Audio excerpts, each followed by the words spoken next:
네, 안녕하십니까. 오늘도 이렇게 또 변함없이 한국을 찾아주셔서 감사드리고요. 저희 이제 기리의 문학이 오늘로 이제 5회차가 됐고요.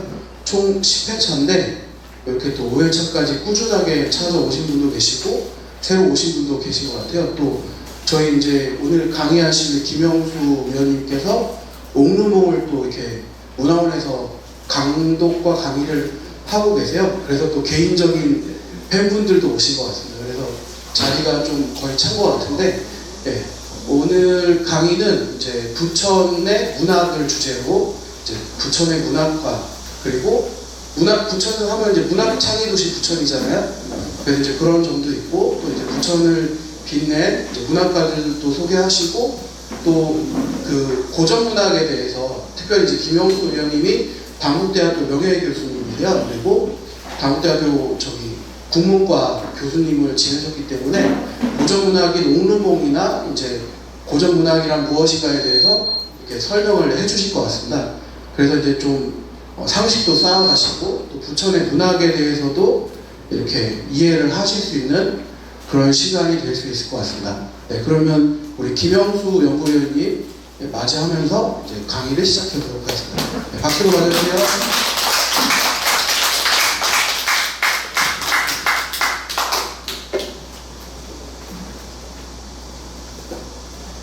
처음 뵙겠습니다.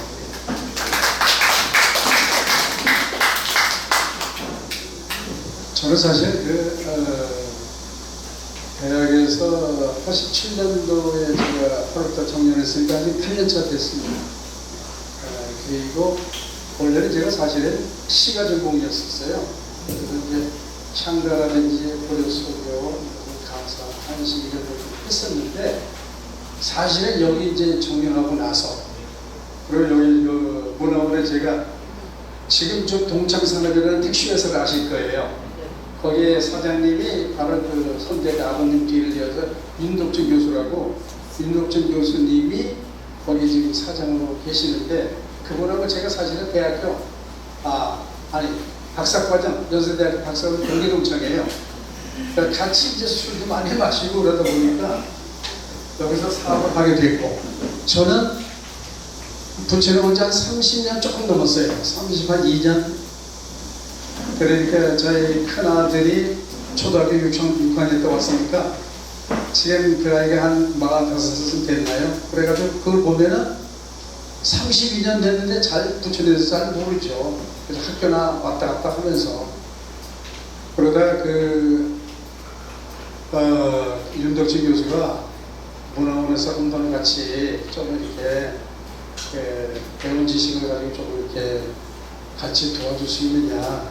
그래서 워낙 진실한 분이기 때문에 제가 동의하고 같이 했어요. 그런데 한 지금 4년쯤 됩니다.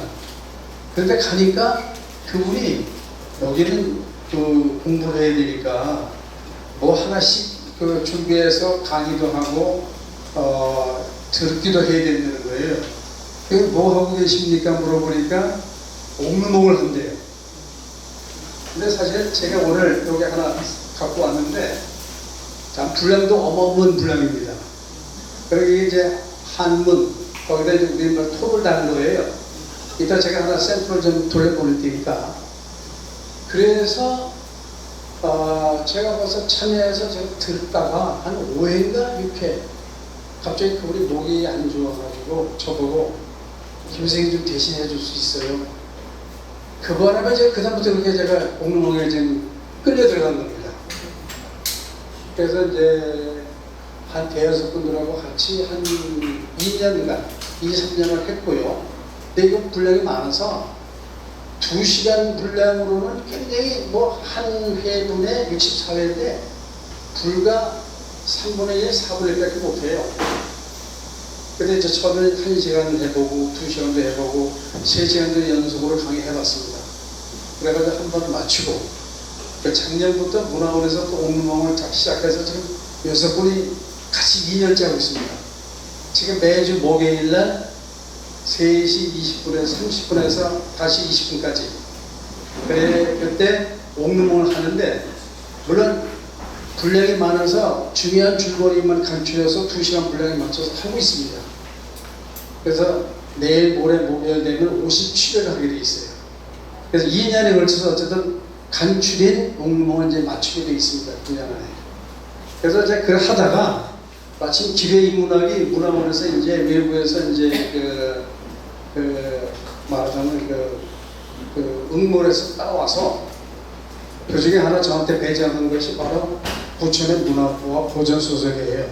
근데 사실 고전소설은 제가 전공자도 아니고 그래서 옥물몽을 소개하는 정도에서 고전소설 끝이고, 그리고 부천의 문학과는 제가 현대문학 전공이 아니다 보니까 이쪽에는 현대문학에서 활동하시는 분들이 굉장히 많아요. 더군다나 이제 그 부천이 이제 창의도시 네트워크가 되면서, 창의도시 네트워크는 7개 분야가 있어요. 그 7개 분야 중에 하나가 문학입니다. 뭐 영화, 뭐 예술, 민속 뭐 이런 거 중요했는데, 근데 이제 부천에서 너무 그거를 맨 앞에다 내버려 버렸어요. 문학 창의도시. 그래서 사실 창의도시 문학 부문이 맞는 건데 너무 앞에다 해다 보니까 부천이 마치 문학 창의도 뒤끓는 그런 꼴이 되어버렸어요, 말하자면. 근데 사실은 각 세계 각국의 도시를 연결해서 네트워크를 하면서 예술이 창의 아닌 건 없어요. 그 중에서 이제 7개 분야에 부천이 이제 문학 부분에 이제 그 창의도시가 됐던 것이고, 그래서 여기 외국에 근무하는 분들도 오고 우리 쪽에서도 가고 해가면서 작품 활동하고 그랬습니다. 그래서 이제 그런 입장에 있어서 부천이 굉장히 이 문학에 대해서 관심이 많아요. 그래서 저는 이제 현대문학 쪽을 못하다 보니까 이제 다음은 그래서 이렇게 돌아가는 그런 운동을 보고, 그래서 오늘 제가 부천의 문학과와 고전소설 옥루몽이라고 하면서 제가 하려고 하는 이유를 간단히 여러분들에게 소개하겠습니다. 제가 우선 문학을 뭐라고 정의했느냐, 특히 소설, 중고등학교 시절에서 제가 이제 지금도 잊혀지지 않는 그 말이 있어요. 선생님들이 해주신 말씀 중에 소설은 있음직한 이야기를 그럴듯하게 꾸민다, 그런 일종의 허구, 픽셔널의 개념을 항상 얘기했어요. 그래서 있음직한 이야기를 그럴듯하게 꾸미는 것이다, 그것이 소설이다. 그렇게 제가 이제 배워왔는데, 사실은 여기 보시면은 요 현실의 복사, 있는 그대로 복사해주거나 있는 대로 사진을 찍듯이 그렇게 하는 것은 일종의 실제적인 역사와는 달라요. 그러니까 있는 그대로만 하게 되면 이면을 모르게 됩니다. 그래서 이면을 알기 위해서는 겉에 있는 모습도 중요하지만은 그 이면에 있는 움직이는 그것을 읽어봐야 돼요. 그래서 지금은 없지만 있어야 하는, 지금이라는 것은 이 시대, 지금 작가가 활동하는 이 시대, 우리가 사는 이 시대는 없지만은 앞으로는 반드시 있어야 한다고 생각하는 그런 당위적인 것, 당위적인 것을 갈망하면서 인간의 꿈과 이생을 구현하는 문학 장르가 소설이다, 이렇게 이제 얘기할 수가 있어요. 그래서 지금 없는 것인데 앞으로 있어야 하는 당위적인 것이 있어야 한다는 건 무슨 소리냐? 예를 들면은 시대가 발전해 오면서 과거에는 없던 것이 인간의 욕망으로 점차 발전해 나오고 있죠. 여러분 아는 신화의 얘기, 신화의 세계에서 나오는 모든 얘기가 지금 다 현실화돼서 로켓가 되고 비행기가 되고 다 되잖아요. 그와 같이 신화 시대의 그런 이야기들이 지금은 과학의 어떤 발달이라도 인간의 이 이상의 발달로 인해서 많이 현실화되고 있습니다. 그런데 그 앞선 시대에는 그것이 이제 어려웠지요. 그때는 그야말로 제가 중학교 때인데 동네에서 저녁병이 돌면요, 제가 신길동에 살았었어요. 영국권. 그러면 방학이라는 게 딱히 없어요. 그냥 붉은 줄을 금줄 같은 거 쳐놓고 들어가지 못하게 나오지 못하게 해놓고, 그리고 이제 지원이 떨어질 때까지 기다리거나 앰뷸런스 같은 하나 정도 있는 정도가 하고, 있는 사람이 이제 무당을 불러서 또는 산에 가서 구슬을 하는 정도.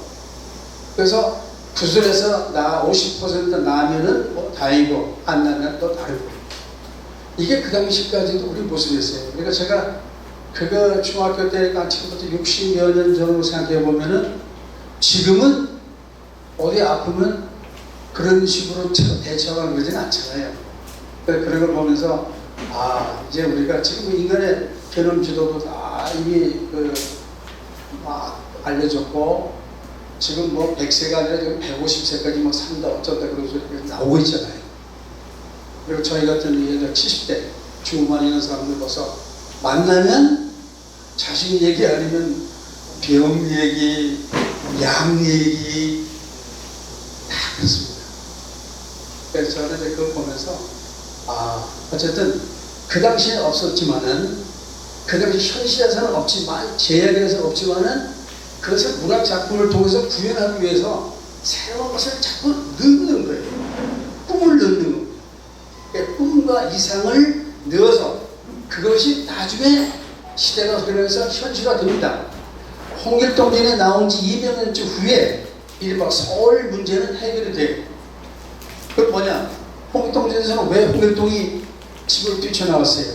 그거는 서작이 또 그랬던 거 아닙니까? 그런데 그 문제가 호부호영을 못하고 그 제사도 저 밑에서 앉아서 치러야 하는 이런 사람이 강력하게 주장했던 것이 150년, 200년 후에는 변화가 있으면서 서울 호통이 이루어져요. 그걸 보면 홍길동에서 이렇게 강조했던 것이 불과 150년, 200년 후에 이루어진 걸 봐도 그것은 이른바 소설이 그 당시에는 이게 무슨 소리야 해서, 여기 뒤에 나오겠습니다. 소설을 뭐라 그러냐? 백일몽이라고 불러요. 백일몽. 대낮에 꾸는 꿈이야. 비현실적이죠. 그렇잖아요. 특히 고전서를 보면 도술적인 이야기, 음양의 이치 같은 이야기, 우연의 남발 뭐 이런 거 얼마나 많습니까? 재능이 있지만은 현실하고는 거리가 멀어요. 그래서 옛날 사람들은 소설을 가리켜서 백일몽이다, 대낮에 꾸는 꿈이다, 비현실적이라고 했습니다. 오늘 이제 그걸 전제하고 제가 하나하나 하겠습니다. 자, 우리가 이게 여기 보세요. 1914년에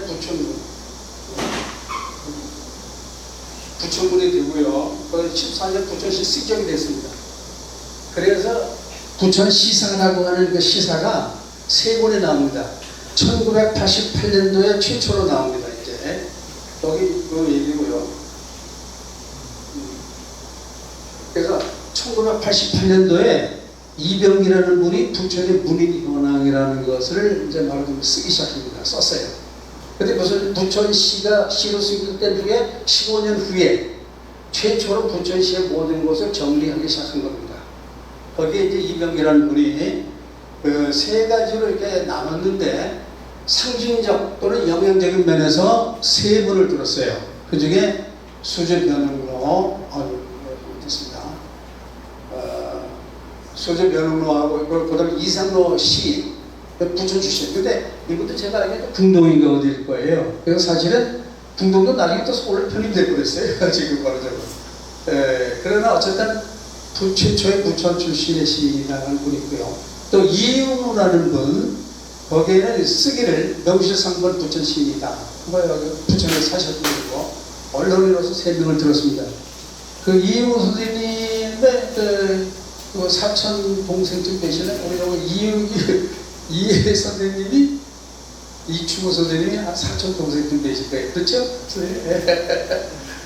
그래서 그다음 2번째로 그 부천에 거주하는 그 이름으로 5명을 얘기를 했습니다. 그러니까 그다음에 3번째로 부천에 거주하거나 중앙분단, 그럼 부천부대 활동하는 분으로서 부저하령 같은 분들과 외에 하여튼 13명을 언급했어요. 그래서 이때 기준은 뭐냐?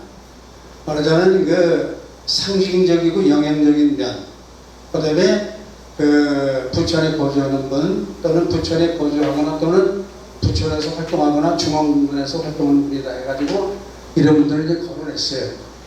그래가지고 이때 말하자면 그 최초의 부천시사 1988년도 나온 데는 이렇게 이제 언급을 했습니다. 그 다음에 여기 보시면 이제 여기 그림에 정주영 시인, 정주영 시인은 아시지만 한 여기 3년간 부천에 머물렀어요. 그러니까 이분은 머물면서 말하자면 성당, 소사성당을 공소해서 말하자면 성당으로 습격하는데 막대한 영향을 끼친 공헌을 많이 하신 분이에요. 그래서 여기서는 실제로 작품 활동을 많이 했어요. 근데 오시다 보면은 여기 그 상거리, 세종병고 상거리에 보시면은 왼쪽에 그의 앉은 좌상과 함께 그의 그 여기가 그 정정신이 3년간 잠시 머물면서 시시모가 했던 곳이다 하는 복사골 문화회에서 거기 내고로 놓은 현판이 있어요. 지금 가보시는데 거기가 그 앞뒤로 보니까 다 헐리게 돼 있어요. 지금 보니까 지금 거기가 개발하는 모양이라서 그것도 아마 어디로 가는지 모르겠어요. 이제 거기 그 앉아 있는 그 좌상의 그 모습이 아마 그게 될 것 같습니다. 실제로 3년간 아시지만 뭐 그야말로 향수는 그래서 거기 향수의 거리라고 써 있더라고요. 그래서 그 정지영의 그 향수라는 시는 굉장히 참 우리 국민들에게 아주 애창곡이 되고 참 정서적으로 참 아름다운 그런 노래죠. 그래서 참 지금 들어도 뭐랄까 그래서 고향을 생각하는 사람들 입장에서는 그 이상 가는 서정시가 없는 것 같아요. 어쨌든 3년간 거기서 잠시 머무르셨던 흔적이 있습니다. 그리고 펄벅 여사는 좀 아시던 저 뒤에 펄벅 기념재단이 있죠. 그때 이제 펄벅 여사는 이제 전쟁 모아들을 그 재단을 설립하면서 동남아시아 일대 재단을 많이 설립을 했어요. 전쟁 모아들. 그러면서 많이 봐주고 그들의 앞뒤를 열어주는데 많이 공헌했습니다. 그래서 펄벅 여사 같은 경우는 지금 보니까 우리 쪽에서는 아마 되게 외국 작가이다 보니까 아마 번역문학 쪽에 신경을 많이 쓰는 그러면서 그쪽에 행사를 좀 많이 하는 그런 느낌이 있습니다. 그다음에 목일신 선생님 같은 경우는 너무나 잘 아시는 그 찌르릉 찌르릉 비켜나서요 하는 그 노래의 주인공입니다. 제가 지금 옥길동에 살아요. 옥길동이 어디냐면 본목동 바로 밑에 그 옥길동인데 거기에 이제 그 동남사거리 보면 가운데 자전거 하나 이렇게 있고 그리고 거기에 그 당신의 초상화 이렇게 해서 있습니다. 쭉 양옆으로 그 작품이 쭉 걸쳐 있어요. 그쪽에 있는 괴안동 있는 사람들 또는 뭐 그쪽에 있는 분들은 뭐 본목동 사람들은 아마도 거기를 거리를 조성하려고 아마 예산을 좀 확보하려고 애를 쓰는 것 같아요. 거기 각각 문자 보면은 그렇게 나옵니다. 근데 저는 이제 목일신 그쪽에 가서 보면서 이제 찌르릉 노래를 기억하면서도 뭐를 기억했냐면 찌르릉 비켜나세요 자전거가 나갑니다 찌르릉 이렇게 생각을 했는데 기억을 했는데 자전거가 갑니다예요. 거기에 분명히. 그래서 자전거가 나갑니다 찌르르릉 해서 나는 그렇게 생각을 했었는데 자전거가 갑니다 찌르르릉 이렇게 돼 있어요. 그래서 자전거가 갑니다와 자전거가 나갑니다 하고 이왕이면 나갑니다가 좀 더 힘이 있어 보이는데 거기에는 자전거가 갑니다 그 있어요. 물론 나간다든지 간다든지 하는 것은 다 자동차이기 때문에 자전거 자체가 갈 수는 없어요. 그런데 그렇게 돼 있어. 이게 내가 아는 기억이라는 게 이제 와서 내가 잘못 외우고 있구나. 그러면서 그런 생각을 좀 해봤습니다. 그 다음에 여기 여기 양비장. 아마 그 이주 해온 분, 그러니까 부천 출신이 아니지만, 그러니까 외지에서 오신 분 중에서 부천을 가장 널리 알린 분으로서는 아마 양비장이 소설가 아니겠 싶어요. 여러분 잘 아는 원미동 사람들. 그러니까 11편의 연재소설로 해가지고, 나중에 1986년, 87년인가 해서 그 후에 그 이듬해인가 제5회 유지원 문학상을 받았어요. 그리고 이분이 이거 쓰실 때가 몇 살이냐? 25, 6에서 35살까지 부천에 살았어요. 그러면서 이제 종로구 구기동 쪽으로 이사를 가셨는데 지금도 원미구청에 가보시면 그 오른쪽 길에 원미동 사람들의 거리라고 이렇게 해놨습니다. 해놓고 거기는 가보면은 지금 가보시면은 옛날에 그 작품에 나오던 그 거리는 아니에요. 그때는 더 후진 열림이었죠. 당연히. 지금은 헐어버리고 깨끗하게 해서 새로 입주자를 모집하고 많이 그래요. 근데 거기 주변에 가보니까 한 가지 막걸리 집이 독특하게 한 3가지 있더라고요. 3개. 그래서 막걸리 집이 있으면서 그 막걸리 주전자 통이 아주 수십 개 늘어나 있는 집도 하나 있고 디지털 막걸리집이라는 것도 건너편에도 있고, 그 옆에 또 뭐 아주 뭐 그 안주 이름을 재밌게 붙여가지고 파는 데도 있어요. 그래서 한 번은 거기에 걸어 보시면서 거기에 추월에 잠겨보는 것도 괜찮을 것 같아요. 근데 이 양기자 선생님이야말로 제가 보기에는 그 원미동 부촌이라는 것을 가장 널리 알려준 상징적인 분이 아닌가. 이분은 원래 저기 그 전주 출신이에요. 그 잘 아시는 공감대 국문과 문학 특기생으로 들어가서 글 쓰는 걸 하신 분인데, 이분의 작품을 보면은요, 고전소설 냄새가 짙게 풍겨요. 고전소설에 나온식한 그런 묘사가 아주 있어요. 원래 전주라는 데가 바로 완주, 전주가 옛날에 그 판본, 그게 바로 판본이 유행했던 곳이기도 하지만은 굉장히 그 소설이 유행했던 곳이에요. 그래서 양계자 선생님의 작품을 읽어보면은 곳곳에 그 아주 그 뭐랄까 그 고전 소설의 그 아주 멋들어진 대목들이 자주 나옵니다. 그래서 그걸 보면서 아, 이분이 여기서 참 좋은 일을 했구나, 그런 걸 제가 느낍니다.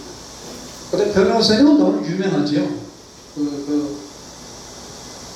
그야말로 논리의 하나로서 제가 보기에는 그렇게 아주 멋들어지고 통쾌하고 분명한 이미지를 제시한 게 없어요. 물론 농계에 대해서는 말이 많아요. 알지만은 신한주 씨고 무슨 해주 최씨 최경래라고 하는 사람의 애첩이었다가 뭐 기생 진주 기생이었다가 저거 말이 많습니다 지금.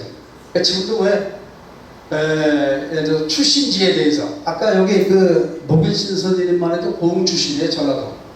거기서 있다가 이제 여기 저 신앙촌으로 그분도 오신 분이에요. 그 40대 후반에. 그래서 사실은 출신지가 그 지역의 작가로서의 중화하다는 것은 말할 것 없어요. 당연하죠. 그런데 이제 출신지가 아니라도 그쪽 지역에서 많은 작품 활동을 했던 경우에는 또 그것도 인정해 줘야 된다고 봅니다. 저희 입장에서는. 그래서 어쨌든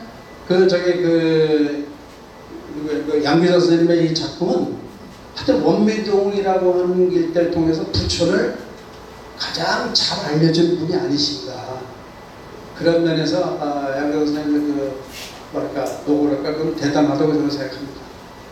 그 다음 변호사는 아까 말씀드린 논계 얘기. 아마 저렇게 치열하고 멋들어진 작품이 없어요. 칼라도 멋있고 붉고 푸른 강남강, 푸른 강물, 그리고 그렇게 표현한 작품이 제가 보기는 없습니다.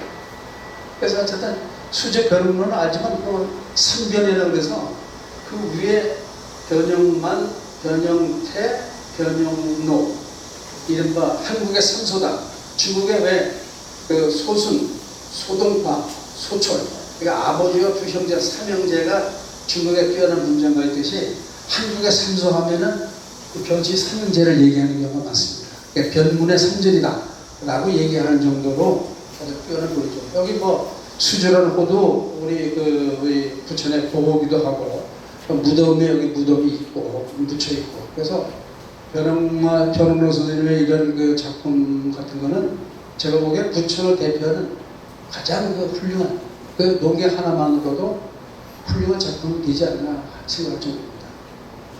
이성로 씨는 여기 출신이시고 시를 지으셨는데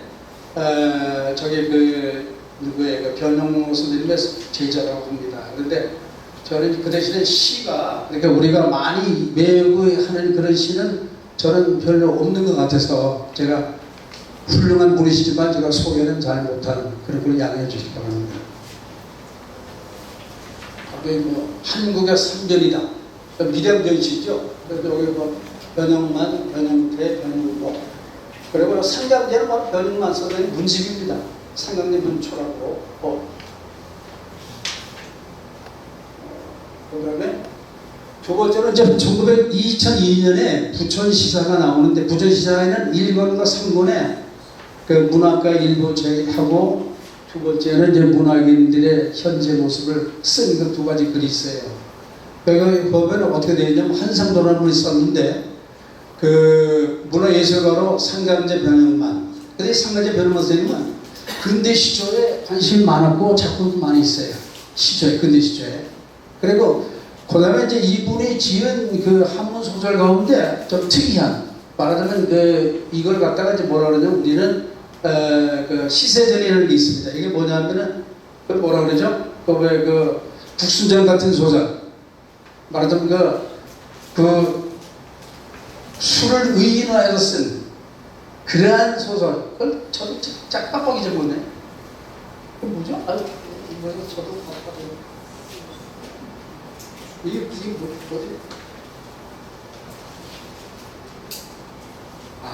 가전책. 가전체 소설입니다. 말하자면은 사물을 의인화해서 쓴 소설입니다. 그러니까 상당히 풍자적인 소설이에요. 그러니까 시시덕이가 시집덕이라고 인물을 등장해가지고 그들의 사회를 풍자하는 그런 그 소설을 썼습니다. 그 다음에 이제 부평 출신이라고 그러지만 뭐 부평이나 부평 왔다 갔다 하면서 거기 여기 경계가 들어오기도 하고 분리되기도 하고 그랬었죠. 그 다음에 수제 변형로 선생, 그의 호수조하고 묘소가 여기 있다는 거하고 활동은 가야될 쪽으로 했고요. 그리고 독립선언서를 영문으로 번역해서 해외에 널리 알렸던 그런 사람이 바로 이 수제 변형로 선생님입니다. 정경 선생님은 여기 제가 말씀드린 한 3년 정도 충북 옥천에 출생이에요. 옥천에서 지금도 여기 정경 문학제가 열리고 있습니다. 마치 이 부천하고도 관계가 있어서 매년 문학제가 열릴 때는 부천하고도 자매 비슷하게 해가지고 거기서 서로 연락하고 왔다 갔다 하고 그런 행사가 있는 걸로 알고 있습니다. 그 다음에 소양 이상로 시인 아까 말씀드렸던, 그리고 이분은 소양이라는 것 자체가 부천하게 되면 뭐예요? 소사 아닙니까? 그러니까 소사라고 하는 그 향수 어린 그 고향에 대한 것을 아우러 쓰고 있을 정도라는 걸 봐도 부천에 대해서 굉장히 아끼시는 분이에요. 말하자면은. 그 다음에 이제 황명이라는 것이, 이분은 주로 문단 활동을 많이 하셨고 시도 많이 쓰셨지만은 문단에서 상당히 중요한 업적을, 큰 업적을 이루신 분이에요. 이분이. 그리고 어쨌든 청령 출신이고, 그래서 6인의 전기를 1권에 싣고요. 그 다음에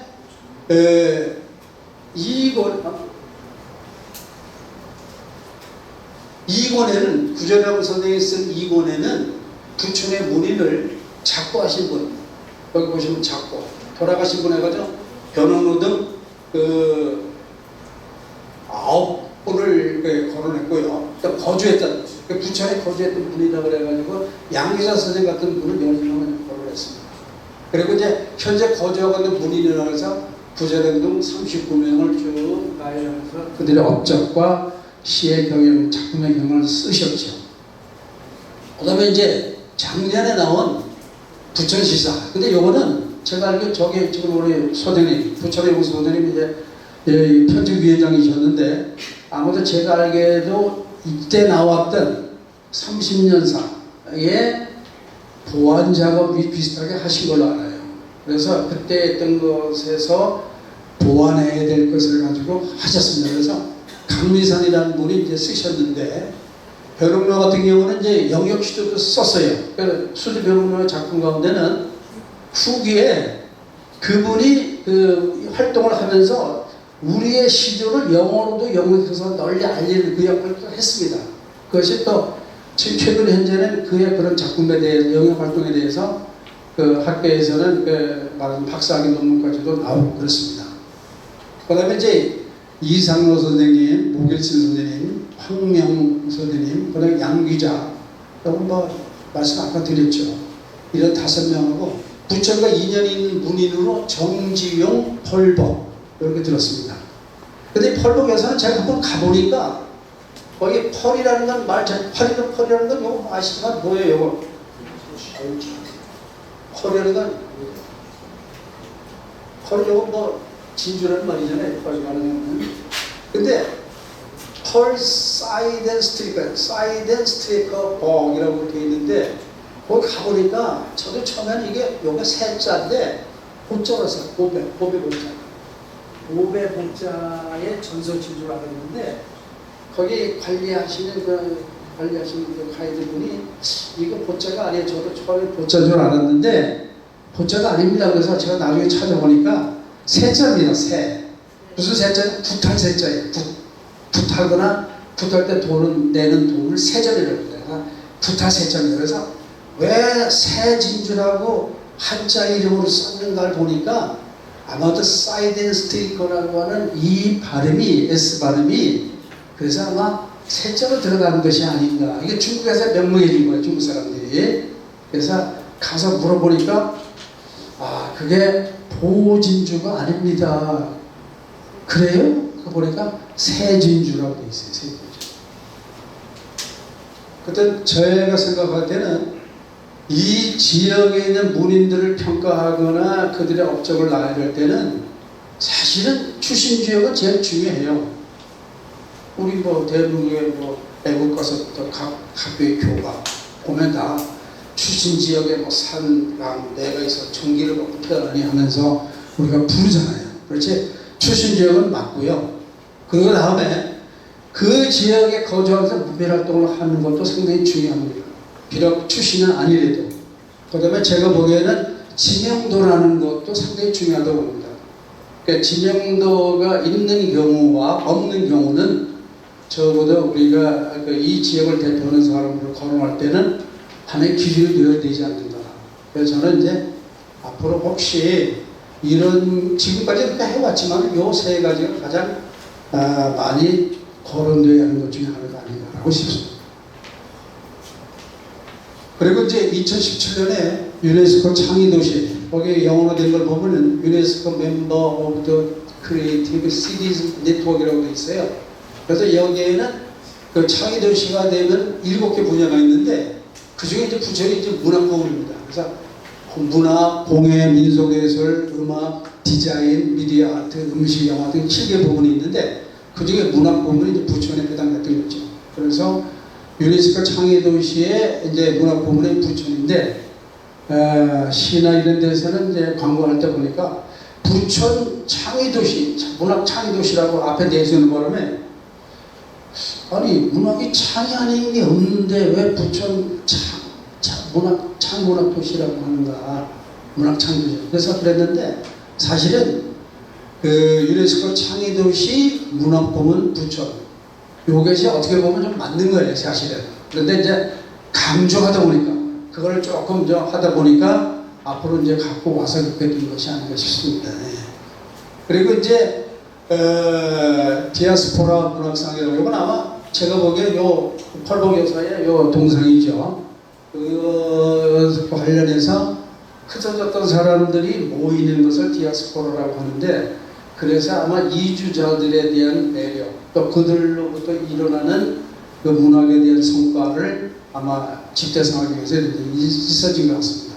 그래서 이 앞에 있는 것처럼 만화박물관, 그래서 만화도시, 아파트 벽화, 중동신도시, 또 대정동 스포츠도시 하면서 부천이 지금 한창 뻗어나오고 있는 반면에 말하자면 이제 열심히 공부하고 글을 써서 이쪽을 알려야 할 사람들이 좀 더 힘을 내서 이제 나가야 할 그런 것이 아닌가 싶습니다. 그래서 1900 여기 위에 거는요.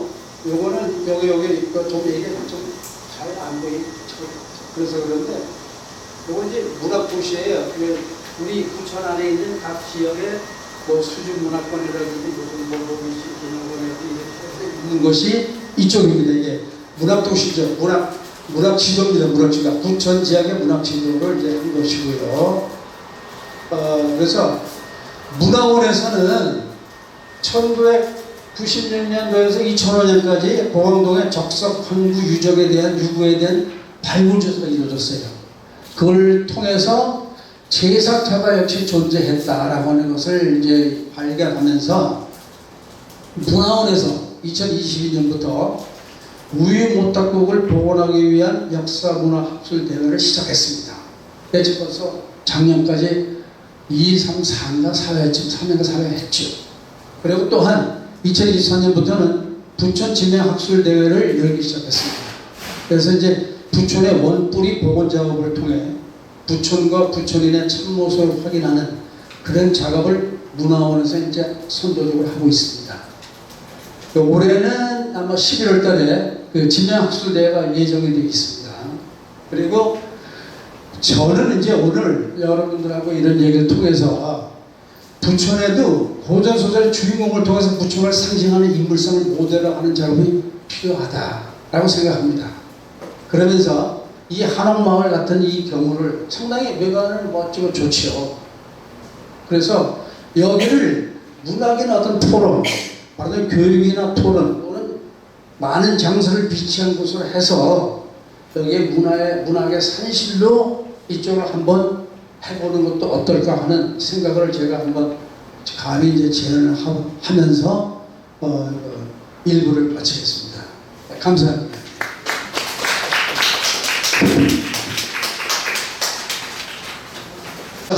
화장실 다녀오시고요. 다시 진행하겠습니다.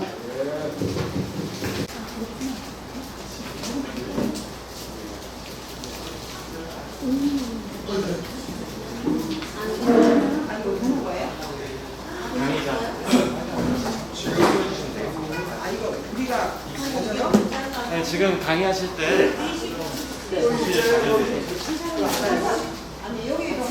많이 없어가지고요. 여보세요? 네. 지금 잠깐 드리는 거는요, 저희가 지금 공부하고 있다는 그 옥문몽이에요, 옥문몽. 그걸 한번 샘플을 보시라고 이렇게 합니다.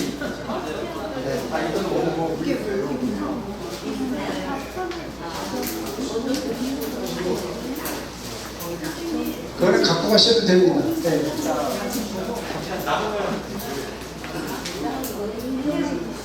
그래서 사실 저희가 이거를 지금 공부를 하고 있는데 6분이 하고 있어요. 저하고 7분.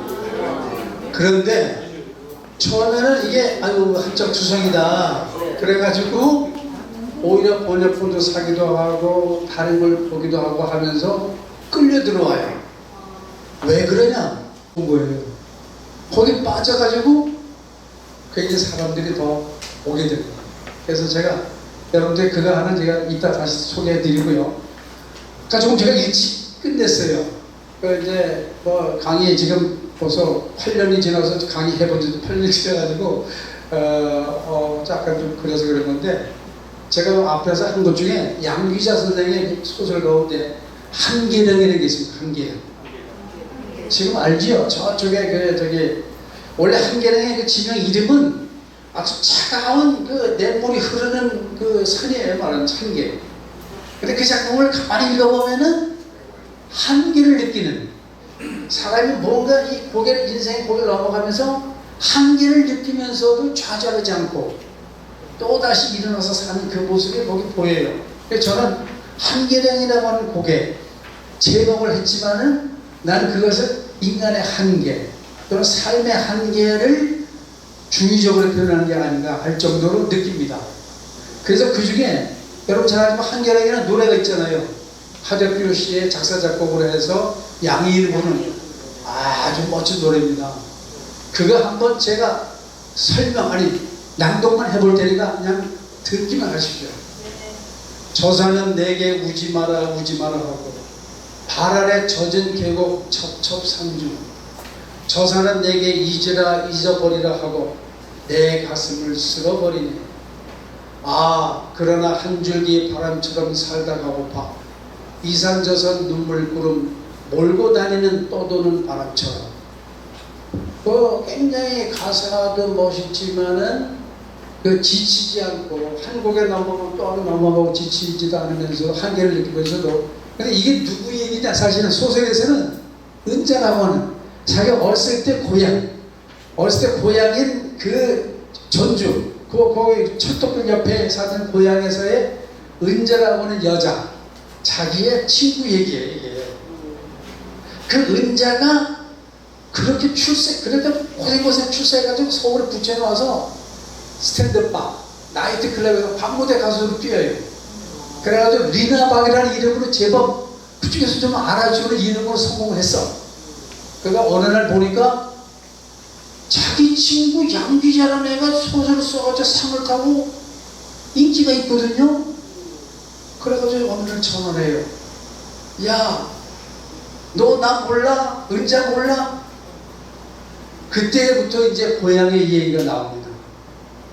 고향의 얘기가 나오면서 은자가 그러면서 너 한번 내가 노래하는 밤무대에 와서 한번 만나자. 그러면서 말해 너는 소설가로 출세했고 나는 계속 밤무대지만 나는 가수야 해가면서 몇 번을 전화하는데 못 가요. 왜? 그 추억, 옛날에 그 추억을 지어보고 싶지 않은 거예요. 다시 만나서 확인해 보면 오히려 그때의 모습이 다 지워질까봐 몇 번 가려고 하는데 못 갑니다, 결국. 그러다 마지막에 밤무대가 종료되는 날인가 그때 몰래 가서 만나지 못하고 좌석에 앉아서 봐요. 근데 그때 부르는 노래가 한계령입니다. 그러면서 이제 내가 애를 베면서도 이 먹고 살게 하다가 애를 그냥 유산도 하고 이렇게 살아오면서 그냥 전전하면서 내가 밤무대 그래도 이렇게 내 이름 리나박이라는 그래도 밤무대에서 알아준다라고 자랑하고 싶은 그 소설가하고 만남이 이루어지지 못해요. 그러면서 그때 나오는 그 노래가 이제 한계령에 나오는 노래가 나오면서 그건 그 리바이벌로 다 밤무대가 아무 노래나 부를 수 있는 거죠. 그 얘기가 나오는 게 그 한계령의 작품 속에 나오는 하나의 모습입니다. 그리고 아까 그 수주 변호사님의 그 농계라고 하는 거 잘 아시겠지만 한 번 더 제가 낭독하고 또 다음을 시작하겠습니다. 거룩한 분노는 종교보다도 깊고 불붙는 정열은 사랑보다도 강하다. 아, 강낭콩보다도 더 푸른 그 물결 위에 양귀비 꽃보다도 더 붉은 그 마음 흘러 아리따웠던 그 암이라는 것은 얼굴 눈썹을 얘기하는 겁니다. 높게 흔들리우며 그 석류 같은 입술, 송유석 같은 입술 죽음을 입맞추었네. 아, 강낭콩 꽃보다도 더 푸른 그 물결 위에 양귀비 꽃보다도 더 붉은 그 마음을 흘러라. 자, 3절은요. 흐르는 강물은 길이길이 푸르리니 그대의 꽃다운 혼이 어이하니 푸르리야. 아, 강낭꽃보다도 더 푸른 그 물결 위에 양귀비 꽃보다도 더 붉은 그 마음 흘러라. 참 이 색깔 대비도 참 멋져요. 강낭콩과 양귀비 그 물, 그 죽음을 입맞추었다고 석류꽃 같은 입술. 참 그래서 그 변영로 시인의 이 논계는 그 이 한편으로 오히려 그의 그 모습이 담기지 않은 할 정도로 아주 힘이 있는 그런 작품이라고 저는 생각합니다. 그런데 그 성혜영이라는 사람이 있어요. 그 연경제라고 하는 조선 후기의 그 시학자인데 그분이 거기 쓴 책 중에 뭐가 있느냐 하면은 그 초사담원이라는 게 있어요. 초사담원이라는 책 속에 논계에 대한 얘기가 여러 가지입니다. 논계뿐 아니라 기생 중에서 임진왜란이나 병자호란 때 그 자기가 섬기던 주군 또는 자기가 섬기던 그 남편 또는 자기의 그 말하자면 상관과 같이 죽음을 조개같이 버렸던 그 기생들의 얘기가 나옵니다. 그 중에 이제 그 누구냐면은 그 여러분 잘 아는 가등청정과 함께 이 진주 기생 가운데 노 기생의 얘기가 나와요. 근데 이게 상당히 시사적입니다. 왜 그러냐면은 1차에 물리치고 2차에 포위돼서 이제 그 함락되기 직전에 이런 얘기가 나옵니다.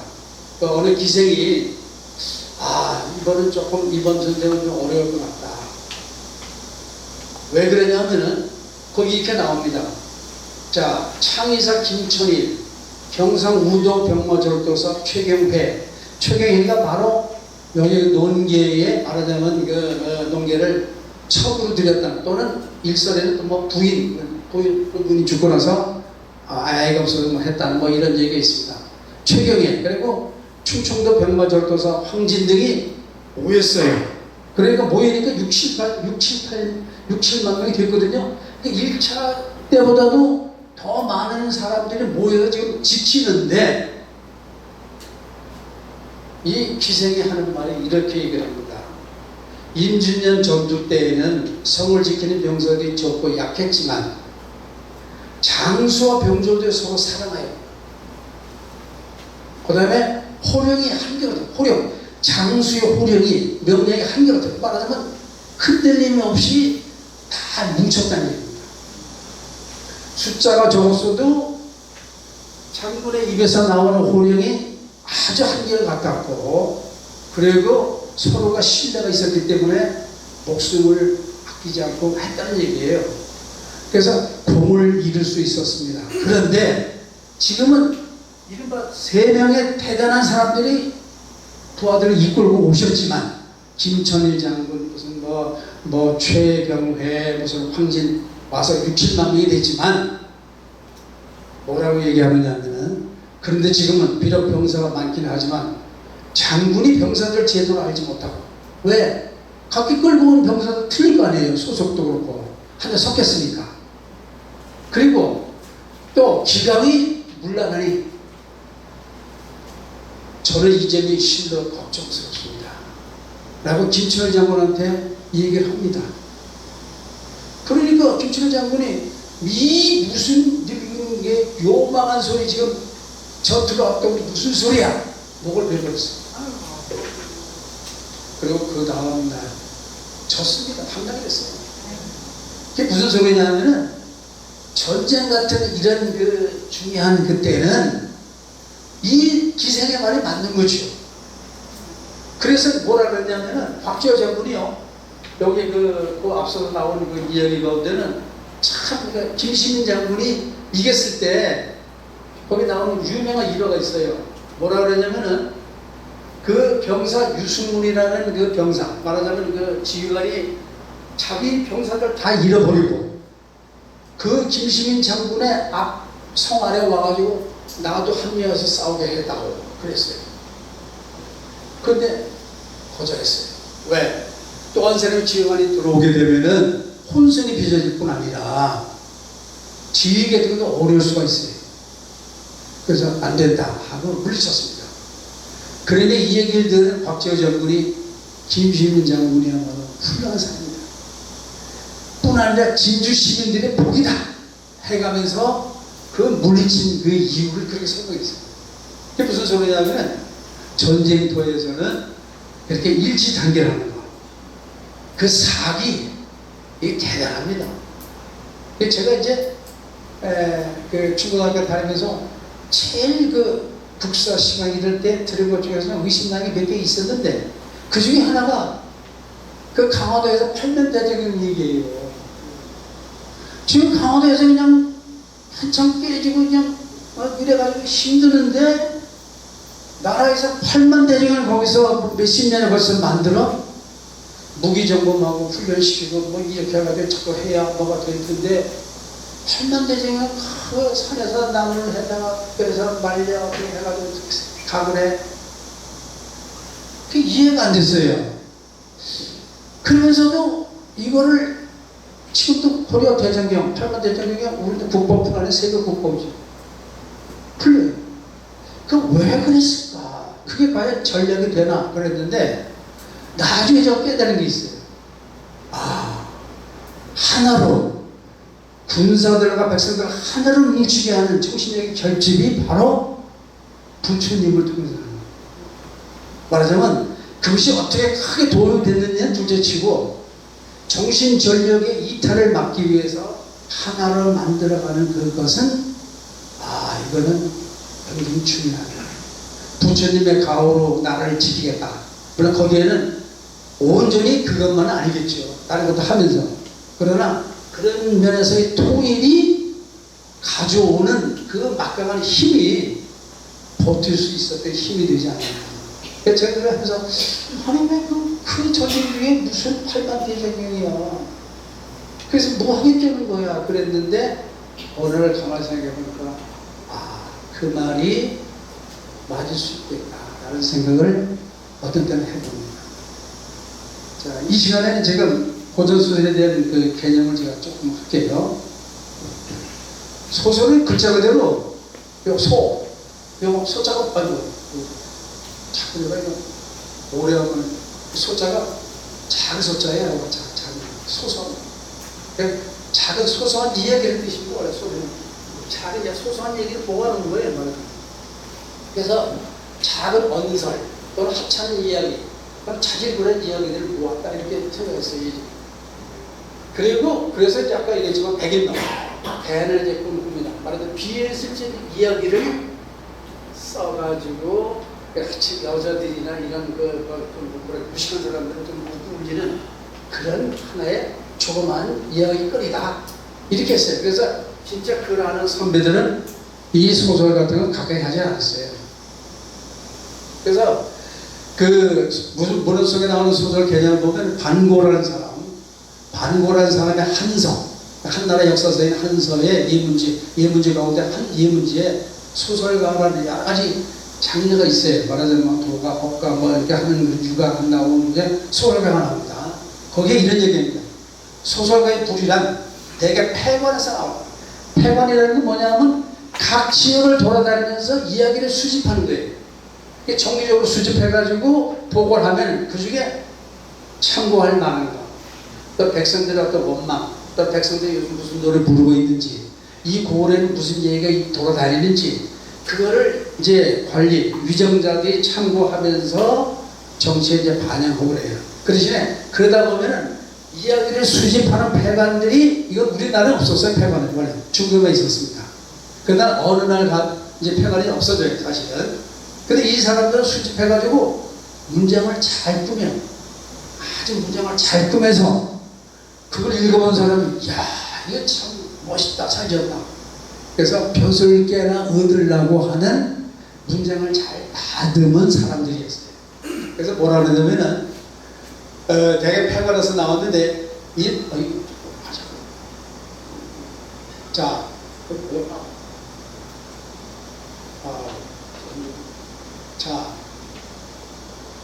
길거리에서 오고 가는 이야기들을 길에서 듣고 말하는 자가 지어낸 것이다.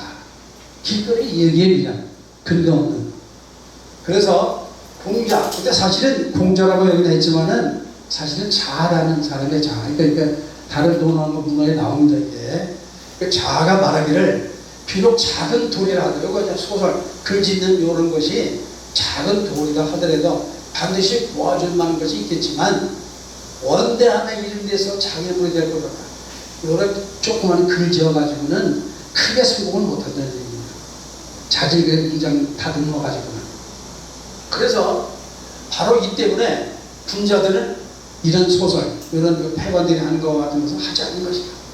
그러면서 없앨 것은 아니다. 그래, 이것은 그 중에 들을 만한 것도 때로는 있다고 얘기합니다. 그러나 이것을 해가지고 군자들이 하기에는 이건 너무 자기가 소중한 얘기다. 이렇게 얘기합니다. 그래서 동양에서는요, 사실의 기록, 혹은 이번이라고 해요. 말에서 사실의 기록하는 역사를 상당히 중시했어요. 그래서 역사의 기록이 중시됐기 때문에 당연히 꾸미고 덧붙이거나 이렇게 하는 이런 이야기 소설은 뒤에 발달하기가 어려웠죠. 우리가 어렸을 때도 그런 얘기 하잖아요. 이런 무슨 재밌는 얘기를 들어야 할머니, 할아버지한테. 그러면서 꼭 물어보는 말이 있어요. 할머니, 그게 진짜야? 사실이야? 꼭 물어봅니다. 그런데 진짜야? 그러지만 아니야, 뻥이야. 그러면 에이 이래가지고 무시해. 무슨 소리냐면 우리가 남한테 이야기를 들어도 그 이야기가 사실이기를 바라는 마음이 굉장히 강해요. 그래서 소설은 그런 면에서 나중에 뒤에 나오지만은 소설의 서두 앞대목에 보면 전부 다 실제 역사인 것처럼 시작을 그렇게 합니다. 말하자면 허구이면서도 거기에다가 말하자면 사실, 역사적인 사실인 것처럼 가정을 하면서 시작한다 이겁니다. 그래서 두 번째로 보시면은 여기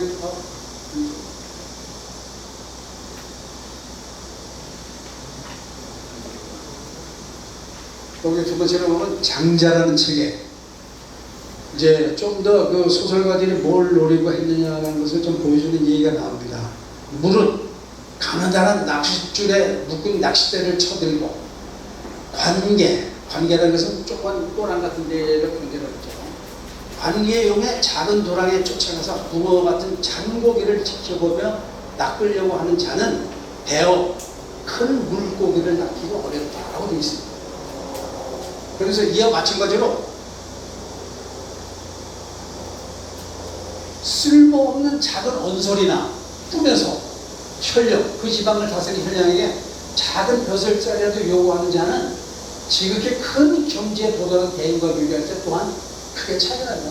그걸 모르고 딴 얘기입니다. 그러니까 말하자면 글이나 조금 꾸며가지고 조그만 벼슬을 할지 몰라도 그걸 구하게 할지 몰라도 큰 사람은 볼 수 없다는 얘기입니다. 이것이 이제 소설에 대한 개념이었어요, 사실은. 그래서 동양에서는 이 소설이 여기 보시면은 그때 보시면은 제가 조금 얘기했는데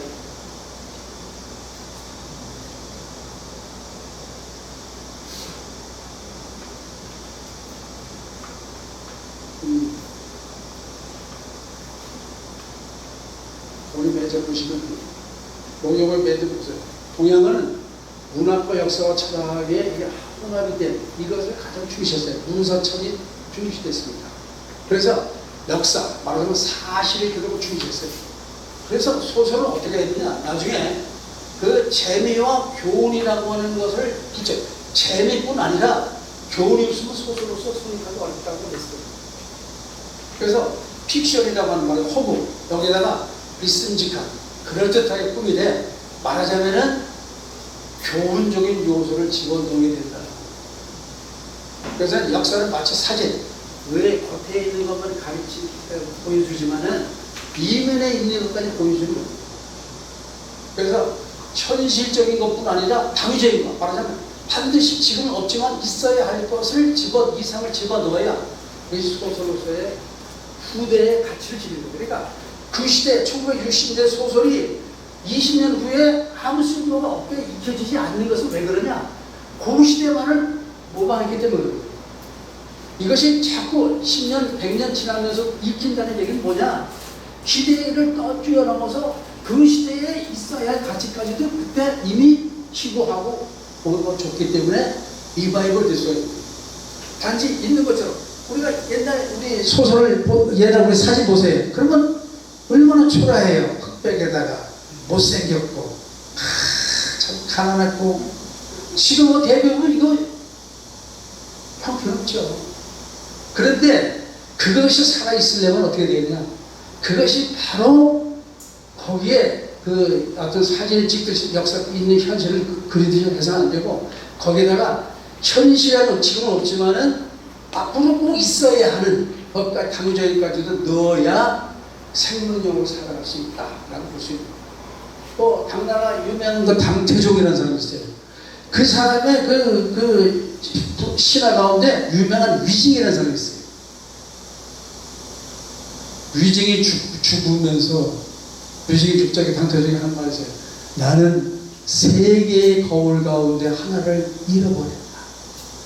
거울이 뭐예요? 나를 비추는 거잖아요. 그래서 첫 번째 거울에는 뭐냐? 첫 번째 거울은 구리로 만든 거예요. 우리가 흔히 지금 보는 거울, 그 거울입니다. 근데 거울은 나의 외면만 비춰요. 겉모습만 비춥니다. 속은 비춰주지 않아요. 비출 수가 없죠. 두 번째 거울은 역사예요.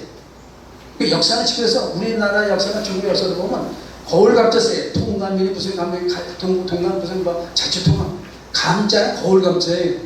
그러니까 역사를 통해서 흥망성쇠 사람의 어떻게 흐르고 어떻게 출세하고 어떻게 망하고 하는 흥망성쇠를 보여주기 때문에 살아있는 거울이 바로 역사였어요. 그러니까 역사를 거울 삼으면 근데 요즘은 역사를 거울 삼지도 못해요. 똑같은 일을 자꾸 반복하고 앉아있잖아요. 그다음에 중요한 건 사람을 거울 삼는 거예요. 친한 법 또는 스승 또는 친한 법 이 사람 앞에 그가 나의 잘못을 지적도 해주고 나의 잘못을 이렇게 해줄 수 있는 사람이야말로 진정한 거울이죠. 근데 그 거울이 죽자 위증이죠. 위증 어느 날 이 당대장 어느 정도냐면 저놈은 사사건건에 날 망신도 주고 다른 신하들 앞에서 나를 그냥 골탕미에 물어가지고 죽여버리려고 그랬어요.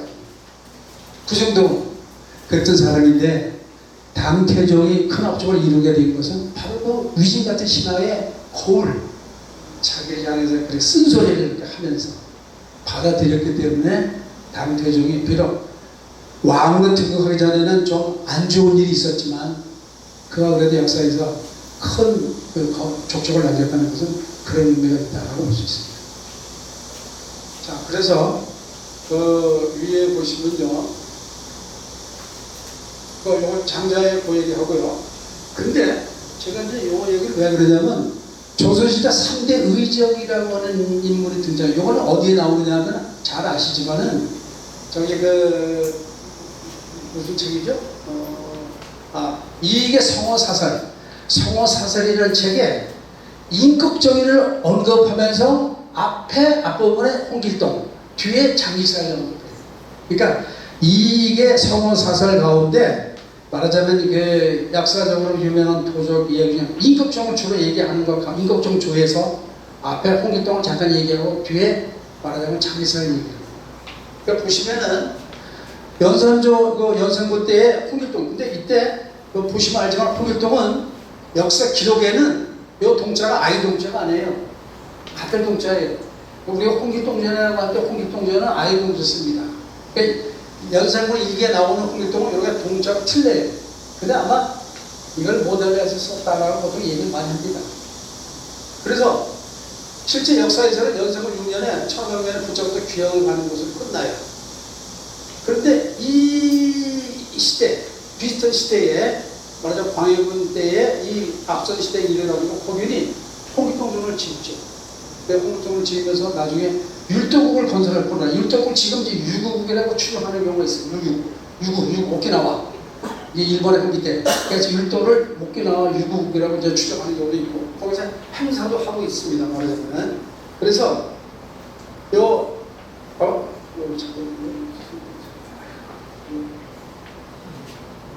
자, 그래서 여기 1500년대의 요 이야기가 허기나 홍길동전에서 살아남아서 하면서 홍길동이 무슨 나중에 영문을 줬지만은 지금 홍길동전이라는 작품은 오늘날 우리나라에서 고전소설 가운데는 가장 큰 소설로서 지금 남아있어요. 말하자면은 거기에 호보호역을 못하는 적석차들에 대한 이야기 이런 것에 대해서 지적하면서 정하고 결국에는 나중에 율동을 건설하면서 하는 그 모습이 나옵니다. 말하자면은 그래서 이것이 이제 그 홍길동은 실제로 그 허균의 그 작품으로서 남아 있고요. 그다음에 두 번째 명종대에 이제 임꺽정이 나옵니다. 임꺽정이. 근데 이 사람은 나중에 이제 죽습니다. 그런데 이제 잘 아시는 바로 홍명이라는 사람이 군에 가서 부수장까지 지냈죠. 벽조홍명이라는 사람이 10권으로 그 책을 냅니다. 원래 조선일보 연재된 것이죠. 요거 나중에 창기사도 황석영 선생이 한국일보에 연재했던 거예요. 한국일보에 한 2093년까지 연재했던 소설입니다. 원래. 그런데 이 홍명희의 임꺽정하고 여기 그 황석영 장기산 같은 경우는 엄청나게 찍었어요. 뭐 몇 세. 그러니까 아마 몇 백만 부가 팔렸을 겁니다. 어마어마하게 팔린 책입니다. 말하자면. 특히 그 임꺽정 같은 경우는 홍명의 임꺽정은 뭐라고 하냐면 그 나중에 나오지만 우리나라의 말에 노다지다 할 정도로 우리나라의 사전에 노다지다 할 정도로 아주 살아있는 방언이라든지 제도를 있는 것이 잘 갖춰 있었어요. 그래서 그만큼 말하자면 제가 의적 얘기를 왜 하느냐, 이러한 조그만 기록이 결국에는 하나의 소설로 형성화되면서 사람들에게 많은 영향을 미칩니다. 그것도 앞서가는 그런 시대를 앞서가는 것으로서 이제 미친 그 영향을 보여주죠. 그래서 이제 이 이야기가 보시면은 지금 우리가 비디오, TV, 각종 거 다 보잖아요. 근데 실제 그렇잖아요. 제가 한 30, 40년 전만 해도 그저 라디오 연속으로 TV 연속곡. 이때만 해도 굉장히 히트한 것이 있을 때는 길거리가 한산할 정도였어요. 그리고 제가 한 몇 년 전에 중국의 TV를 잠깐 보니까 고사대왕이라는 게 있어요. 고사대왕. 옛 이야기를 얘기해주는 사람이 나와서 얘기를 하는 거고, 그 사람을 몇백 개, 몇천 개 이야기를 다 기억을 하면서 잘 설명해줘요. 고사대왕도 있더라고요.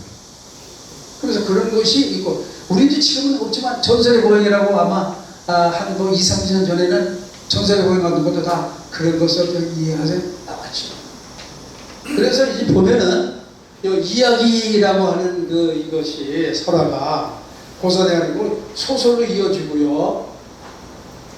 소설로 이어지고요. 그 다음에 라디오, TV, 그래서 그 다음에 영화는 무슨 영화 쓰는 변사들이 이제 활동을 했고, 그리고 지금 아까 말씀드렸지만 지금 여기 활탄도 지금 여기 몽글몽글 보시면 알지만은 이거 한글로 된 것도 많이 있어요. 한글본도 있어요. 근데 한글본도요, 우리 한글로만 표기했을 뿐이지 전부 다 고사성어에다 이렇게 번역되어 있어요. 그러니까 이 한문을 조금 고사나 이런 걸 좀 알지 못하면은 소설책 읽기 어려워요. 그래서 옛날에 어떻게 했느냐, 이야기를 해주는 사람의 설명이 더 재밌어요. 비록 글을 몰라도 이야기해주는 사람이 구성지게 앞뒤로 설명해 가면서 해줬을 때 나도 모르게 무릎을 치면서 감동을 느끼는 경우가 많이 있어요. 제가 이제 우리 어머니가 이제 돌아가셨는데 그 어머니가 어렸을 때 저한테 이런 얘기를 하더라고요.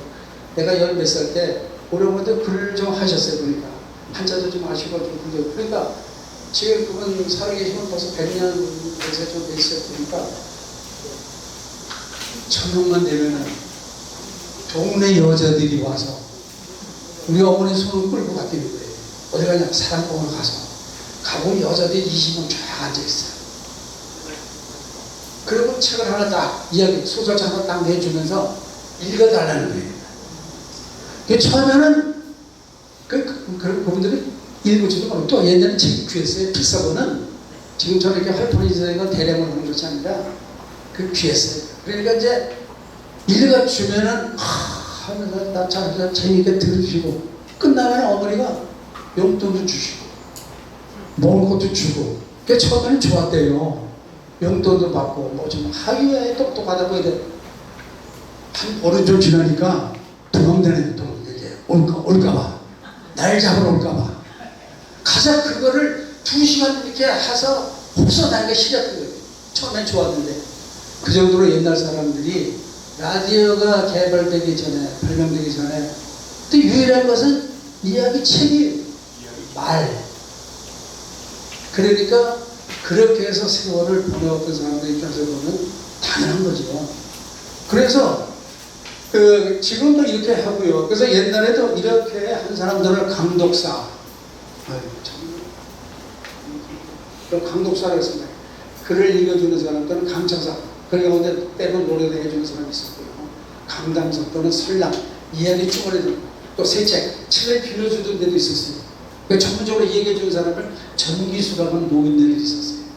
그래서 옛날에 중덕거리에 이런 책을 쫙 펼쳐놓고 돈을 내면서 요거 읽어주시오.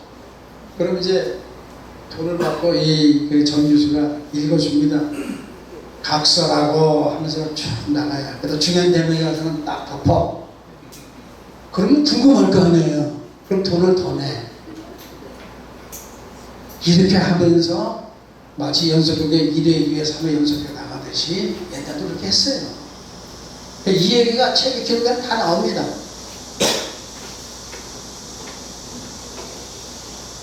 그런데 이제 여기 아니요? 제가 적어줬구나. 여기 보니까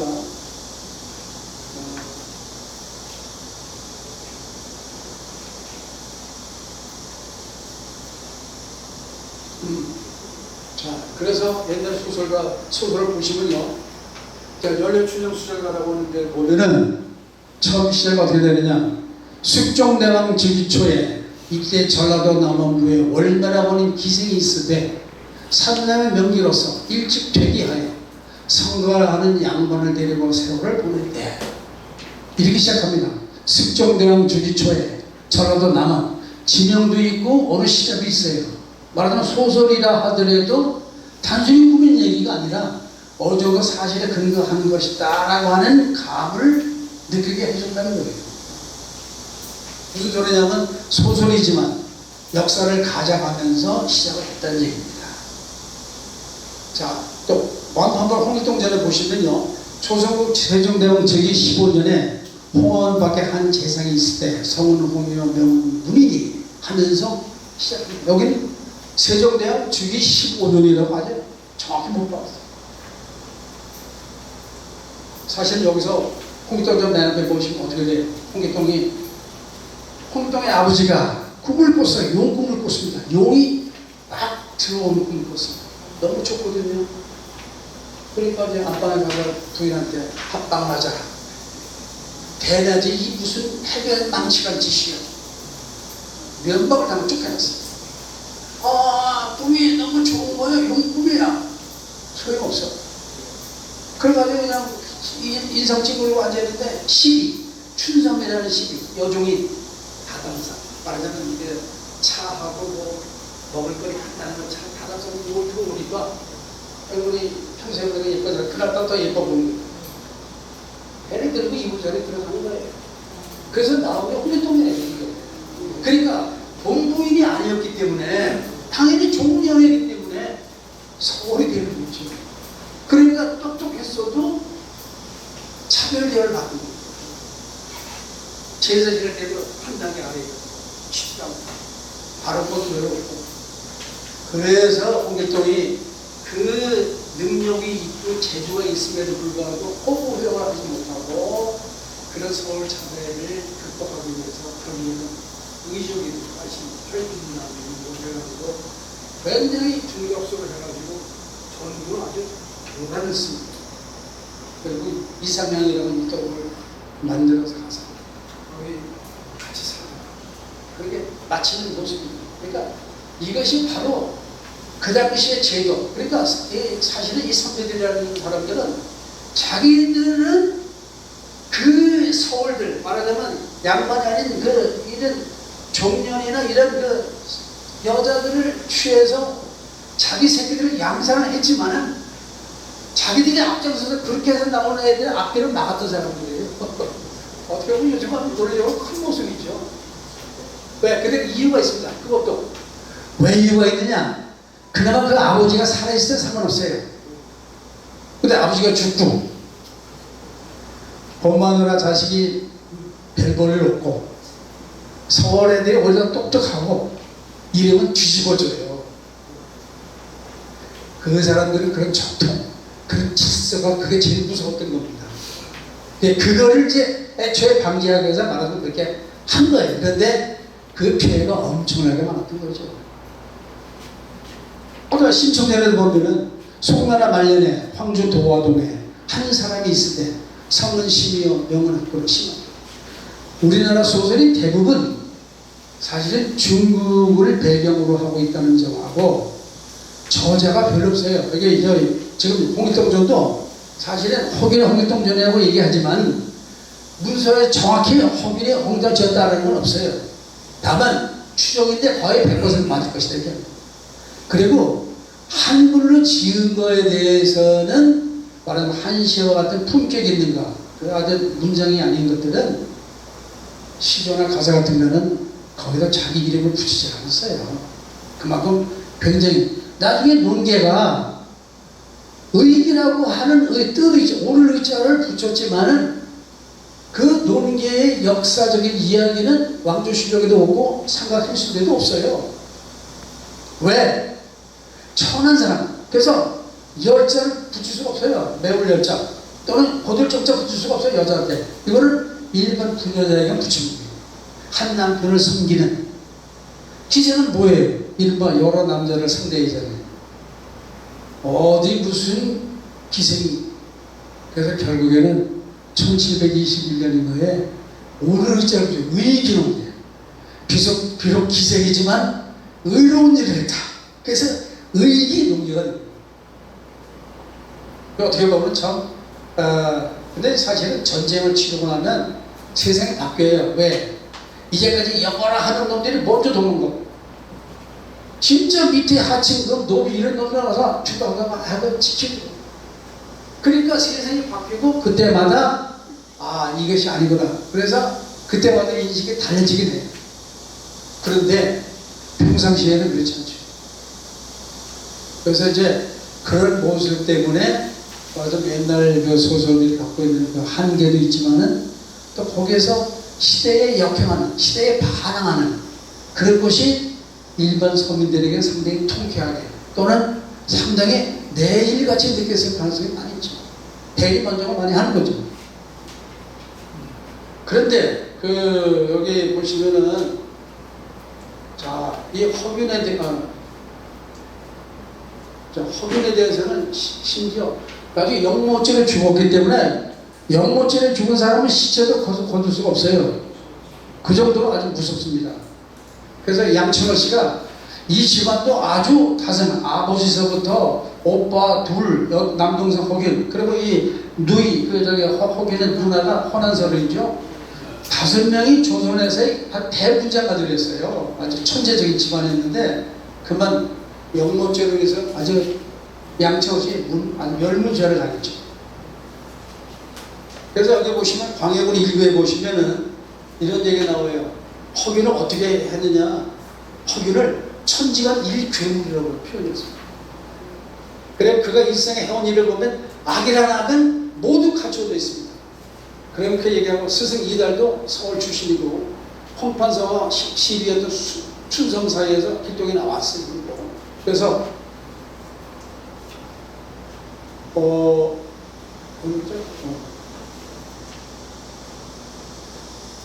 제가 이거 참 바로 제 생각이 안 나요. 네, 그래서 그 서울의 신분적 한계 때문에 서울 차별,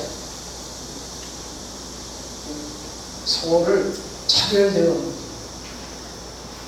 그래서 16세기 이후에 영국과 신분처럼 옹호하는 성곽 이념이 강화되고 중점되면서 양반과 상민의 구분이 아주 않게 되고 적성차별의 힘이 적은 또 본부인에서 낳은 자식이잖아요. 서는 그 어머니 계통이 그 천한 것이 서울이죠. 그래서 양반의 축첩을 허용해서 서울을 양상하면서도 축첩이라는 거 아시죠? 첩을 많이 거느리는 거예요. 축자는 이 갖추기라는 뜻이에요. 원래 갖추죠. 이 첩이라는 말이 원래 뭐냐? 첩은 옆에 제가 보면 손수가 들어가요. 첩이라는 건 접한다, 만진다는 뜻이에요. 아무 때나 가서 만질 수 있는 게 첩이에요. 말하자면 왜 허락 없이 막 만지고 가요? 그 첩이 그겁니다. 그러니까 마치 집에 가축을 기르듯이 축첩이라고 그래요. 축첩. 굉장히 이 말하자면 차별하는 용어입니다. 이게 축첩이라는 말. 그래서 지금도 이 첩이라든지 뭐 소신이라는 얘기에 들으면 조금 마음이 쨍한 사람도 많이 있어요. 주변에 우리 주변에 그런 게 있고 심지어 한 집안에도 큰 어머니 작은 어머니 있고 그래도 잘 사는 데가 있는 거 하면 그것 때문에 골머리 속에 죽었는지 그게 불과 우리도 한 30-40년 전만 해도 그런 게 많이 있었어요. 그런데 그 서울을 양산하면서도 차별을 오히려 강화했던 이런 모순적인 모습을 보여줬거든요. 그래서 어쨌든 적정자 중심의 정치 경제적인 특권을 유지한 사회체제의 원인이 있었던 거죠. 그러다가 1608년에 서울 호통의 문제가 제기됩니다. 이제 서울도 이제 일정하게 변수를 할 수 있게끔 과거 볼 수 있게 해줘. 단 풍계는 낮추더라도 과거 볼 수 있게 해주라 하는 게 서울 호통의 문제가 제기되고요. 특히 임진왜란하고 병자호란을 겪으면서 크게 달라졌어요.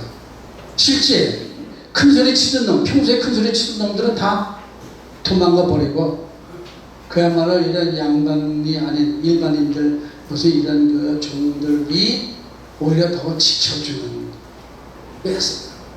그리고 또 칠서지옥이라는 게 1210년에 일어났죠.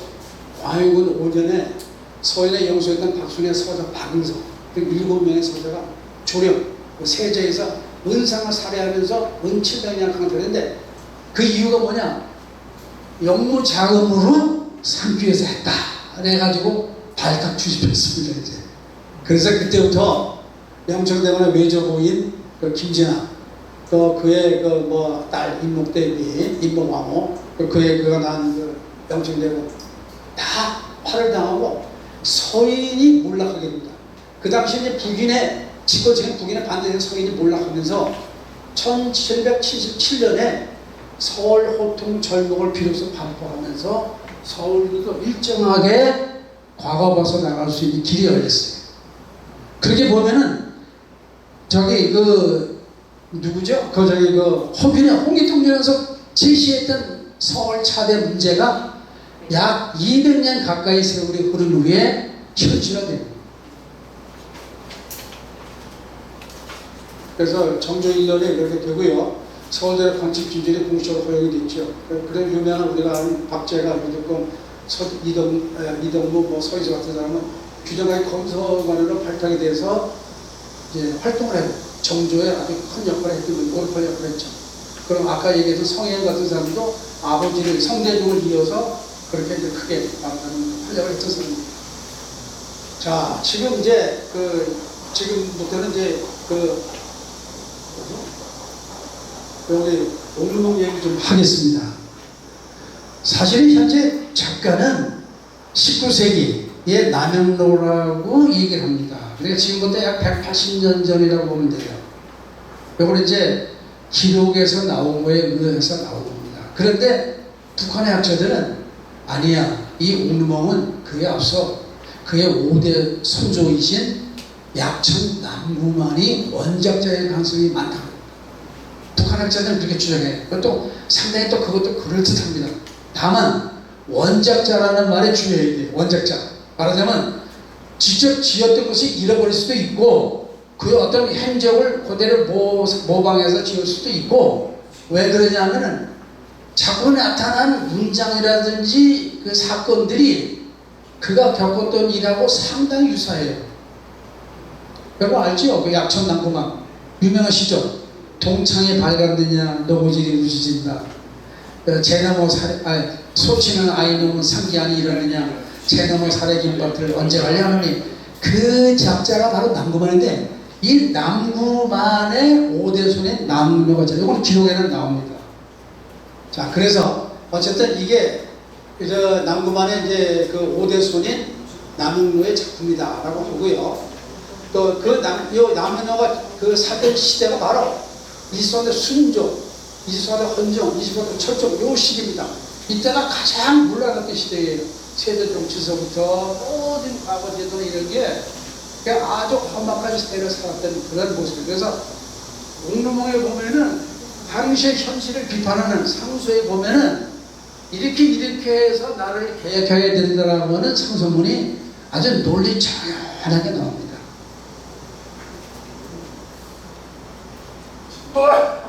자, 그래서 국문활자본도 있고 여기 그 한문 소설 한문도 있고 현통도 있다 그러는데 지금 실제 한문 소설은 지금 본 사람이 별로 없어요. 어떤 사람이 얘기하는데 거의 없고 현통 지금 여러분들 나눠준 게 이게 바로 한문에다가 우리말 토를 다르게 현통한 거예요. 이게 바로 현토술입니다. 한문 언토 또는 현토술.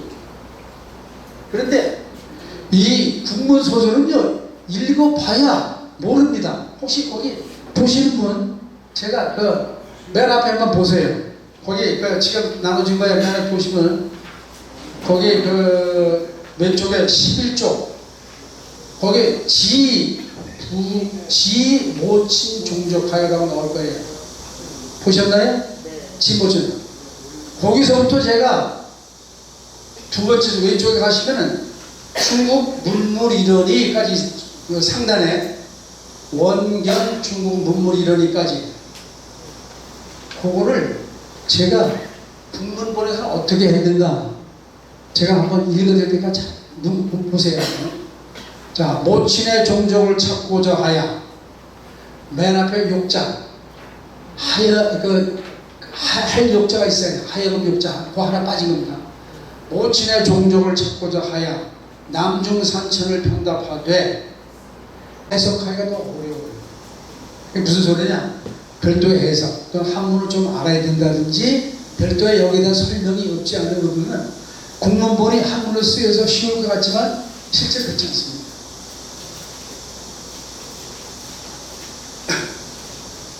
자, 그리고 제가 지금 나눠드린 거는 이제 이게 64회 보래. 이거 분량이 엄청 많아요. 64회. 여기 근데 이게 옥루몽이 어느 정도 인기가 있었느냐 하면은 뒤에 그 옥루몽 뒤에 광고판에 보면은 그 당시 유명한 소설 3가지를 광고를 해요. 자, 삼국지 연희. 재밌죠, 삼국지 연희. 유비, 관우, 장교가 나오는 거. 그 다음에 수호지, 양산박의 118명의 그 도적의 두루비를 나오는 거. 그 다음에 옥몽이에요. 요 3가지가 그 당시 잘 나가는 고전소설이에요. 근데 앞에 2개, 삼국지 연희하고 수호지는 중국 작품이에요. 이것은 우리나라, 다만 배경이 중국이라는 거하고 좀 틀리고 말하자면, 근데 배경을 중국어로 한 이유가 있어요. 잘 아는 피로 사건. 옛날 사람들은 함부로 피로. 글로 인해서, 지금 문인들 가운데 글로 인해서 정권의 비판을 해가지고 감옥 가는 사람 많이 있었잖아요. 마찬가지로 옛날도 똑같았어요. 그러니까 아예 중국을 배경으로 하면은 거기서 편해요. 뭐라고? 이거 우리는 얘기 아닙니다. 나 그게 아닙니다. 그걸 빠져나갔습니다. 다만 이제 한자를 썼기 때문에, 한자를 많이 썼기 때문에 우리나라 국문이 있는데, 우리나라 한글이 있는데 왜 이걸 그렇게 했을까 해가지고 무슨 이걸 진정한 민족문학이 아니라는 건 논란이 있었지만은 실제 그렇지 않아요. 작품의 질적인 면을 볼 때 왜 우리는 한글이 천자로 사용에 나왔어도 그동안 거의 못 썼다가 1900년, 1800년 후대에 정식으로 나라의 문서에 쓰기 시작한 것 뿐이에요. 그전에는 그저 돌아다니는 여자들이라든지 글 배우기 위해서, 한글 배우기 위해서 했던 것 뿐입니다. 그 소설에서.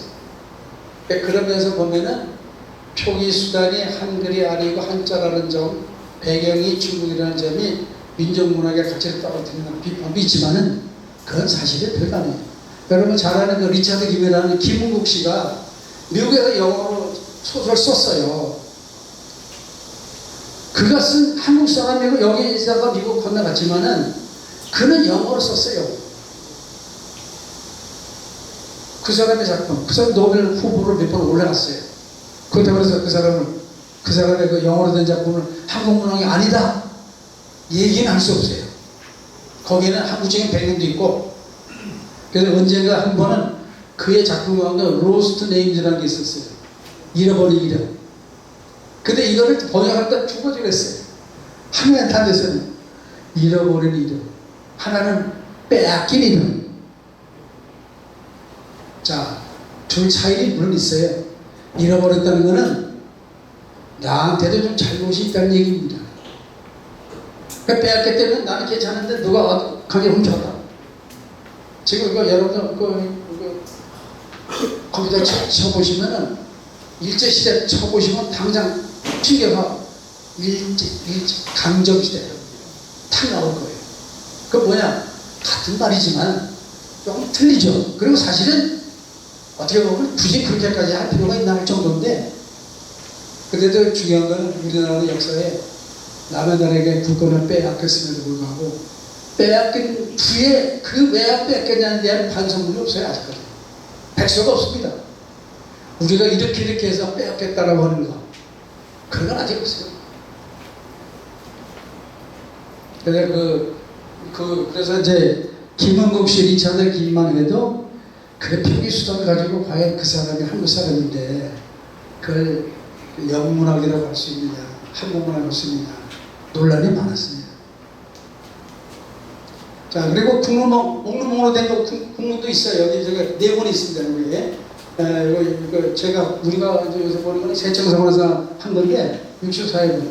그리고 제가 얼마 전에 누가 옥루몽에서 한다니까 직접 줬습니다. 그래서 근데 이제 옥루몽을 가장 잘 설명한 부분이 요 김태준이라는 사람. 아주 이 김태준이 39년에 나온 그 조선 소설사, 증거 소설 소설사에 요 옥루몽에 대한 아주 간단 명료하게 나옵니다. 그것만 제가 설명합니다.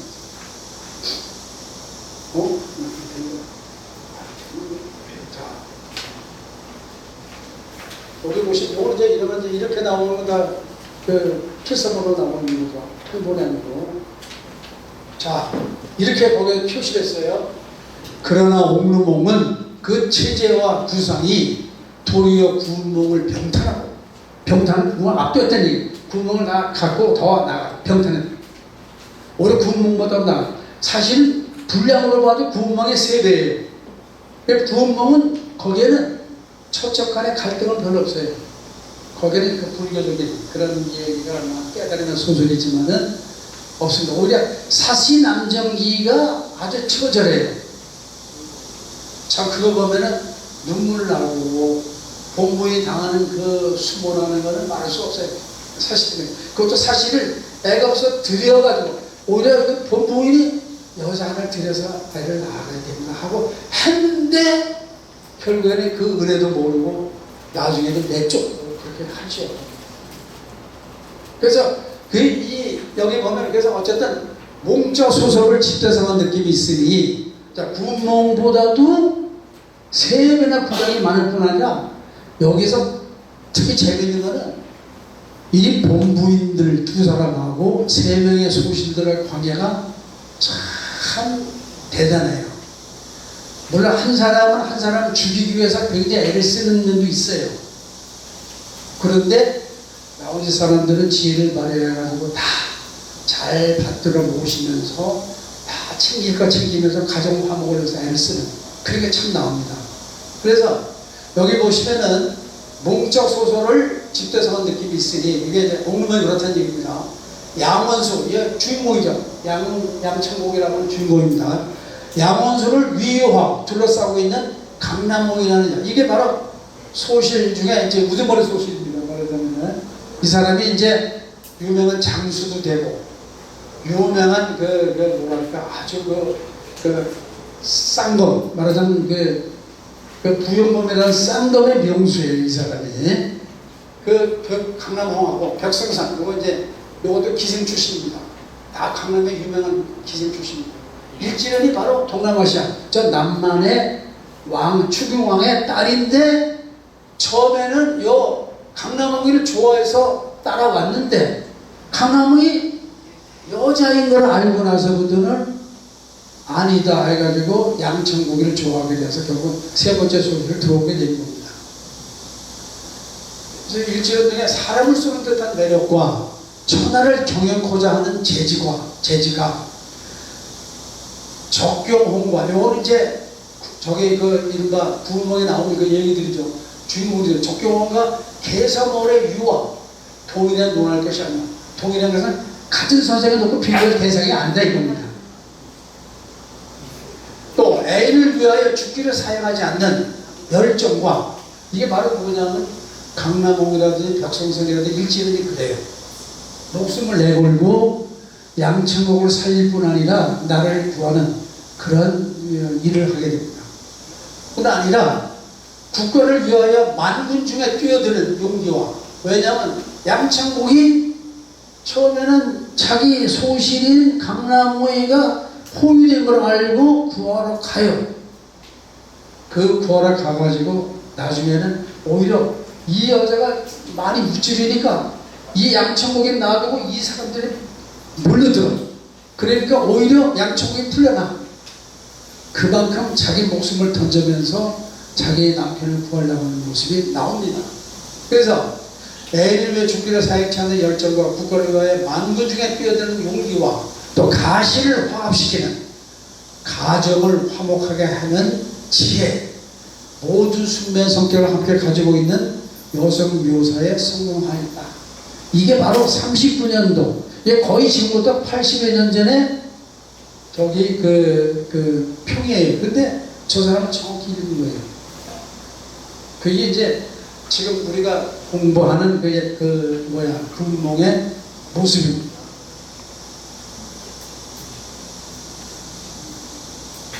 자, 얘기했군요. 자, 내용은 천상계에서 옥황상제가 백운문화라는 그 무대를 고쳐주고 성관들을 초대해요. 그 초대한 거기서 낙성연을 배웁니다. 이 연에서 임창성이라는 사람, 이 사람 이거 무작 이때 여기 있는 사람은 다 별에 별의 총기를 받은 신선들이에요. 이 신선들이 지상에 내려오게 됩니다, 이제. 그래서 이 문창성이 취중에 읊은 시 가운데 지상계를 그리워하는 면모가 엿보이자 옥황선제가 지그시 웃음을 띄웁니다. 그래서 문창성이 어떻게 되느냐, 양천곡으로 내려오고 또 제방공녀가 윤서도 첫 번째 부인으로 지상으로 내려옵니다. 그 다음에 천여성이라고 하는 여자, 이렇게 두 번째 부인입니다. 근데 이 여자는 그 첫 번째 자리를 그 윤소장에게 뺏기니까 그 어머니 아버지가 그 황실의 친척이거든요. 육촌간에. 그래가지고 천재를 충동질해가지고 강제 결혼시켜. 말하자면 야, 첩이 하나 더 있어도 되냐, 뭐 하나 더 오늘 된다. 그래가지고 자, 실은 결혼을 해요. 그런데 그걸 반대했다가 귀향을 갑니다. 이제 바로 그 정도로. 그래서 두 명의 그 본분이 생긴 거고요. 그래가지고 그 다음에 저게 홍란성이라는 사람, 강남국. 홍란성이 강남국이 지상에 내려서 강남국이 되고요. 제초 선조가 바로 벽선선이라는 여자가 되고 도화성이 일치를 드리는 겁니다. 그래서 이 사람들이 지상에 내려와요. 그래서 신선들이 지상에 내려오는 것을 뭐라 그러냐, 한자로는 적강이라고 그래요. 적은 귀한 갈 적자고 강은 내려온다는 뜻이에요. 그러니까 신선 세계의 하늘 세계의 신선들이 죄를 지어서 지상에 내려와서 인간의 모습으로 살다가 다시 신선으로 올라가는 것, 이것이 이른바 적강소설이에요. 그래서 이걸 적강소설, 적강모티브라고 해요. 근데 옥룡몽하고 비슷한 것이 옥년몽이 있어요. 옥년몽이 먼저 지어졌다. 옥년몽을 개작한 것이 옥년몽이다. 지금 현재 그렇게 얘기를 하고 있습니다. 근데 좀 짧아요, 옥년몽은. 그리고 약간 앞뒤는 비슷한데 중간에 스토리가 약간씩 다릅니다. 그러나 어쨌든 옥년몽이 같은 것인데 학계에서는 지금 옥년몽에 먼저 지어졌고 거기서 약간 개작한 것이 옥년몽이다라고 지금 얘기하고 있습니다. 그래서 결국에는 작품 보면은 양처 두 부인을 거느리죠. 그래서 윤부인이랑 17살, 황부인 이제 두 번째 결혼한 여자, 여기 억지로 했던 여자. 그리고 삼척, 강남홍은 기생 출신이고 벽선생은 또 기생이고 또 일칠에는 남방 충왕의 딸입니다. 그래서 2처, 3척을 거느리는데 실제로 보면은 요 황부인의 경우는 억지로 천재명으로 할 수 없이 한 거고요. 그리고 귀양 가서 만난 여자가 벽선생이에요. 왜? 강남홍이 죽인 줄 알았으니까. 그럼 이 여자는 강남홍을 따라온 것 뿐이야, 사실 처음에는. 그래서 어떻게 보면은 1첩에 가까운 것이었다가 이렇게 좀 불어났습니다. 그런 모습이. 어쨌든 옥룡몽은 64회 장애편의 소설입니다. 그래서 보시면은 거기 아마 있을 거예요. 거기 앞에 그 뒷장을 넘기시면은 어제 새로 시작한 데하고 새로 시작한 데 여기 뒤에 보면 47회라고 나올 거예요.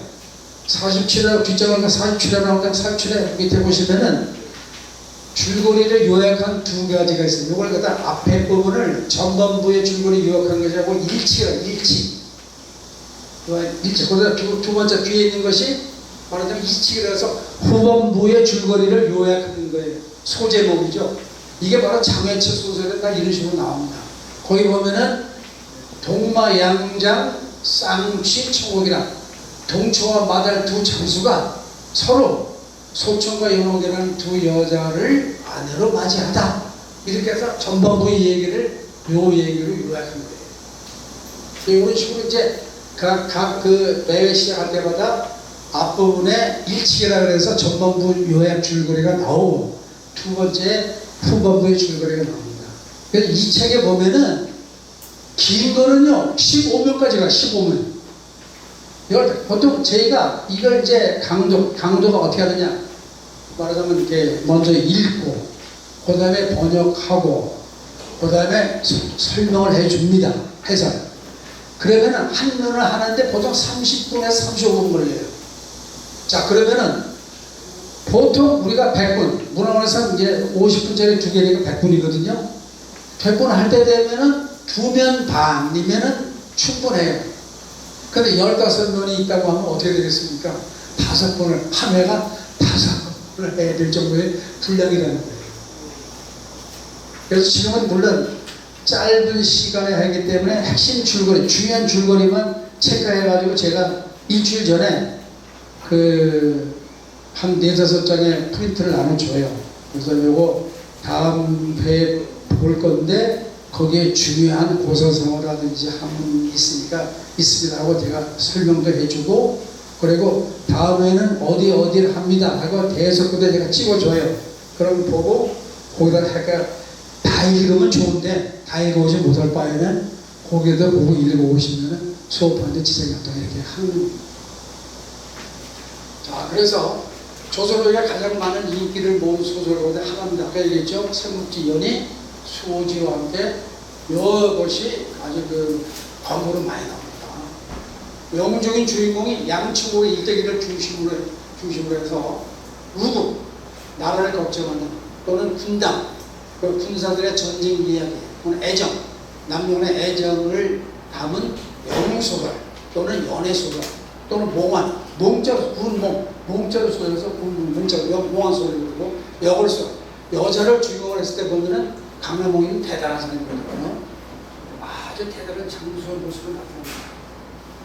오늘 보면 왕패봉, 왕도나 패도의 두 가지를 함께 사용하는 왕패봉의 정치를 펴가면서 과거 시험의 부정을 척결하고, 그래서 이거 나만 보고 이거 트시고요. 그런데 그래서 오늘 보면 왕패봉의 과거 시험의 부정을 척결하고 간신들의 악행을 막아서 선정 치민하는 구체적인 방안을 제시한 작품입니다. 이 작품은 기존질서가 붕괴되고 새로운 가치관이 형성된 19세기 중일의 제자된 것이고 현실적 공유주의에 입각한 인간의 이상과 연결을 구현합니다. 근데 재미있는 거는요, 애인과의 직위에 대한 신뢰를 바탕으로 한 거예요. 직위라는 게 뭐예요? 자기를 알아주는, 자기를 마음속으로 인정해주는 그런 것이 직위예요. 단순히 몸이나 썩는 정도가 아니라 직위, 마음이 통하는 사이, 또는 지음, 말하자면 백아와 종자기의 그 지음과 같은 얘기입니다. 그래서 신뢰를 바탕으로 하는 애인 관계에서 출발해서, 그래서 여기서 보시면은 이 벽성선이도 끝내 만난 지 4달이 됐어도 양쪽에도 몸을 안 줘요. 기생으로 10년을 지냈지만은 처녀에 있어요. 그러다가 이 사람이 나를 버리지 않을 것이다 를 확인하는 순간에 그 사람에게 몸을 맡깁니다. 그걸 보면 기생인데도 그렇게 충신하는 거 보면 쉽지 않은 거예요. 그래서 직이라든지 지음이라는 이런 신뢰관계, 부부래도 신뢰관계를 바탕으로 해서 애인으로 발전하고 그것이 부부로 되고 부부가 가정을 이루고 이 가정이 사회를 이루고 또 천하를 이어가는 이상적인 생각을 구현하는 모습으로 나갑니다. 그래서 이걸 보면은 상당히 단순히 제가 보기에는 사실은 40, 50대의 가장들이 이 작품을 보면 더 좋을 것 같아요. 왜 그러냐면 거기에 어머니, 아버지, 비록 이것이 봉건시대의 논리이긴 해도 어떻게 충실하는 것이 가정에서의 내 역할을 제대로 하는지를 잘 제시하고 있어요. 퀴즈도 안 하면서. 자, 그래서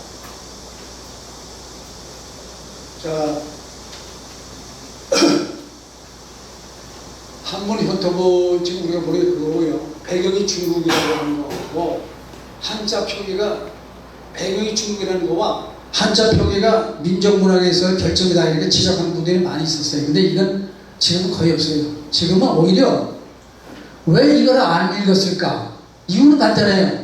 한문투가 많았기 때문에 어려워요. 왜냐면 중고등학교 가서 한문도 안 배우고 올라오는 애들이 많거든요. 그래서 사실은 전공자들도 쉽지가 않은 거예요. 그런데 이것을 제대로만 읽게 되면은 동양의 인문학을 마스터할 수 있는 하나의 좋은 계기가 될 수 있어요. 그래서 가정, 특히 가정 화목이라든지 2세들의 교육과 치료에 어머니의 역할이 굉장히 중요해요. 여기서는요, 심지어는 강남홍이 자기 아들이 문무양과의 장훈 god절해요. 그러니까 문무양과의 자문구조합니다.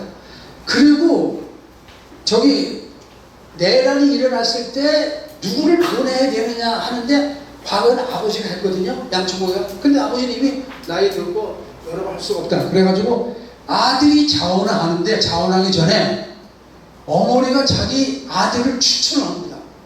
추천하는 문장이 장문이에요. 중국에서도 이런 선례가 있었다. 그러나 추천을 하되 능력을 알고 제대로 했기 때문에 사사로운 감정이 없다. 그렇기 때문에 그 추천을 해서 받은 사람들이 임무를 잘 수행하고 왔기 때문에 어머니가 추천하고 아버지가 추천했다 그래서 일을 그르치는 것이 없습니다. 논리적으로 되는. 그리고 제가 하겠다고 합니다. 그래서 결국에는 그 극복을 해요. 거기 문장에도 나오지만은 보세요. 하늘의 태양. 하늘의 태양은 햇빛이나 이 비는 내리지만 사실은 비가 내릴 때도 사실은 물덩이가 뒤집어 있으면 비를 못 받는 거예요. 아, 물덩이가 이렇게 있어야 말하자면 받아들이고 가는 거죠. 해가 곳곳이 다 비춰도 가로막으면 안 비춰요. 받아들이는 태도가 아니면은 그거는 소용없다. 그런 식의 순리에 맞게 이렇게 사는 것이 바로 그 자녀 교육도 그렇고 키워요. 그래서 전쟁터에 나가기 전에 우리 어머니가 하룻밤에 하루 저녁에 옛날에 자기 쌍검 부여몸을 하던 솜씨를 보여줍니다. 나무까지 다 잎사귀를 떨어지는데 거기 다 찢어진 잎사귀가 다 찢어져 칼날이. 그 얼마나 솜씨가 좋은 거예요. 그 대신 너 함부로 살육하지 마라. 내 나이 어린 나이에 전쟁터에 나가서 장수가 되면 함부로 무거운 세우려고 많이 사람 죽이는데 살육을 하게 되면 그 집안에 좋지가 않은 일이 생깁니다.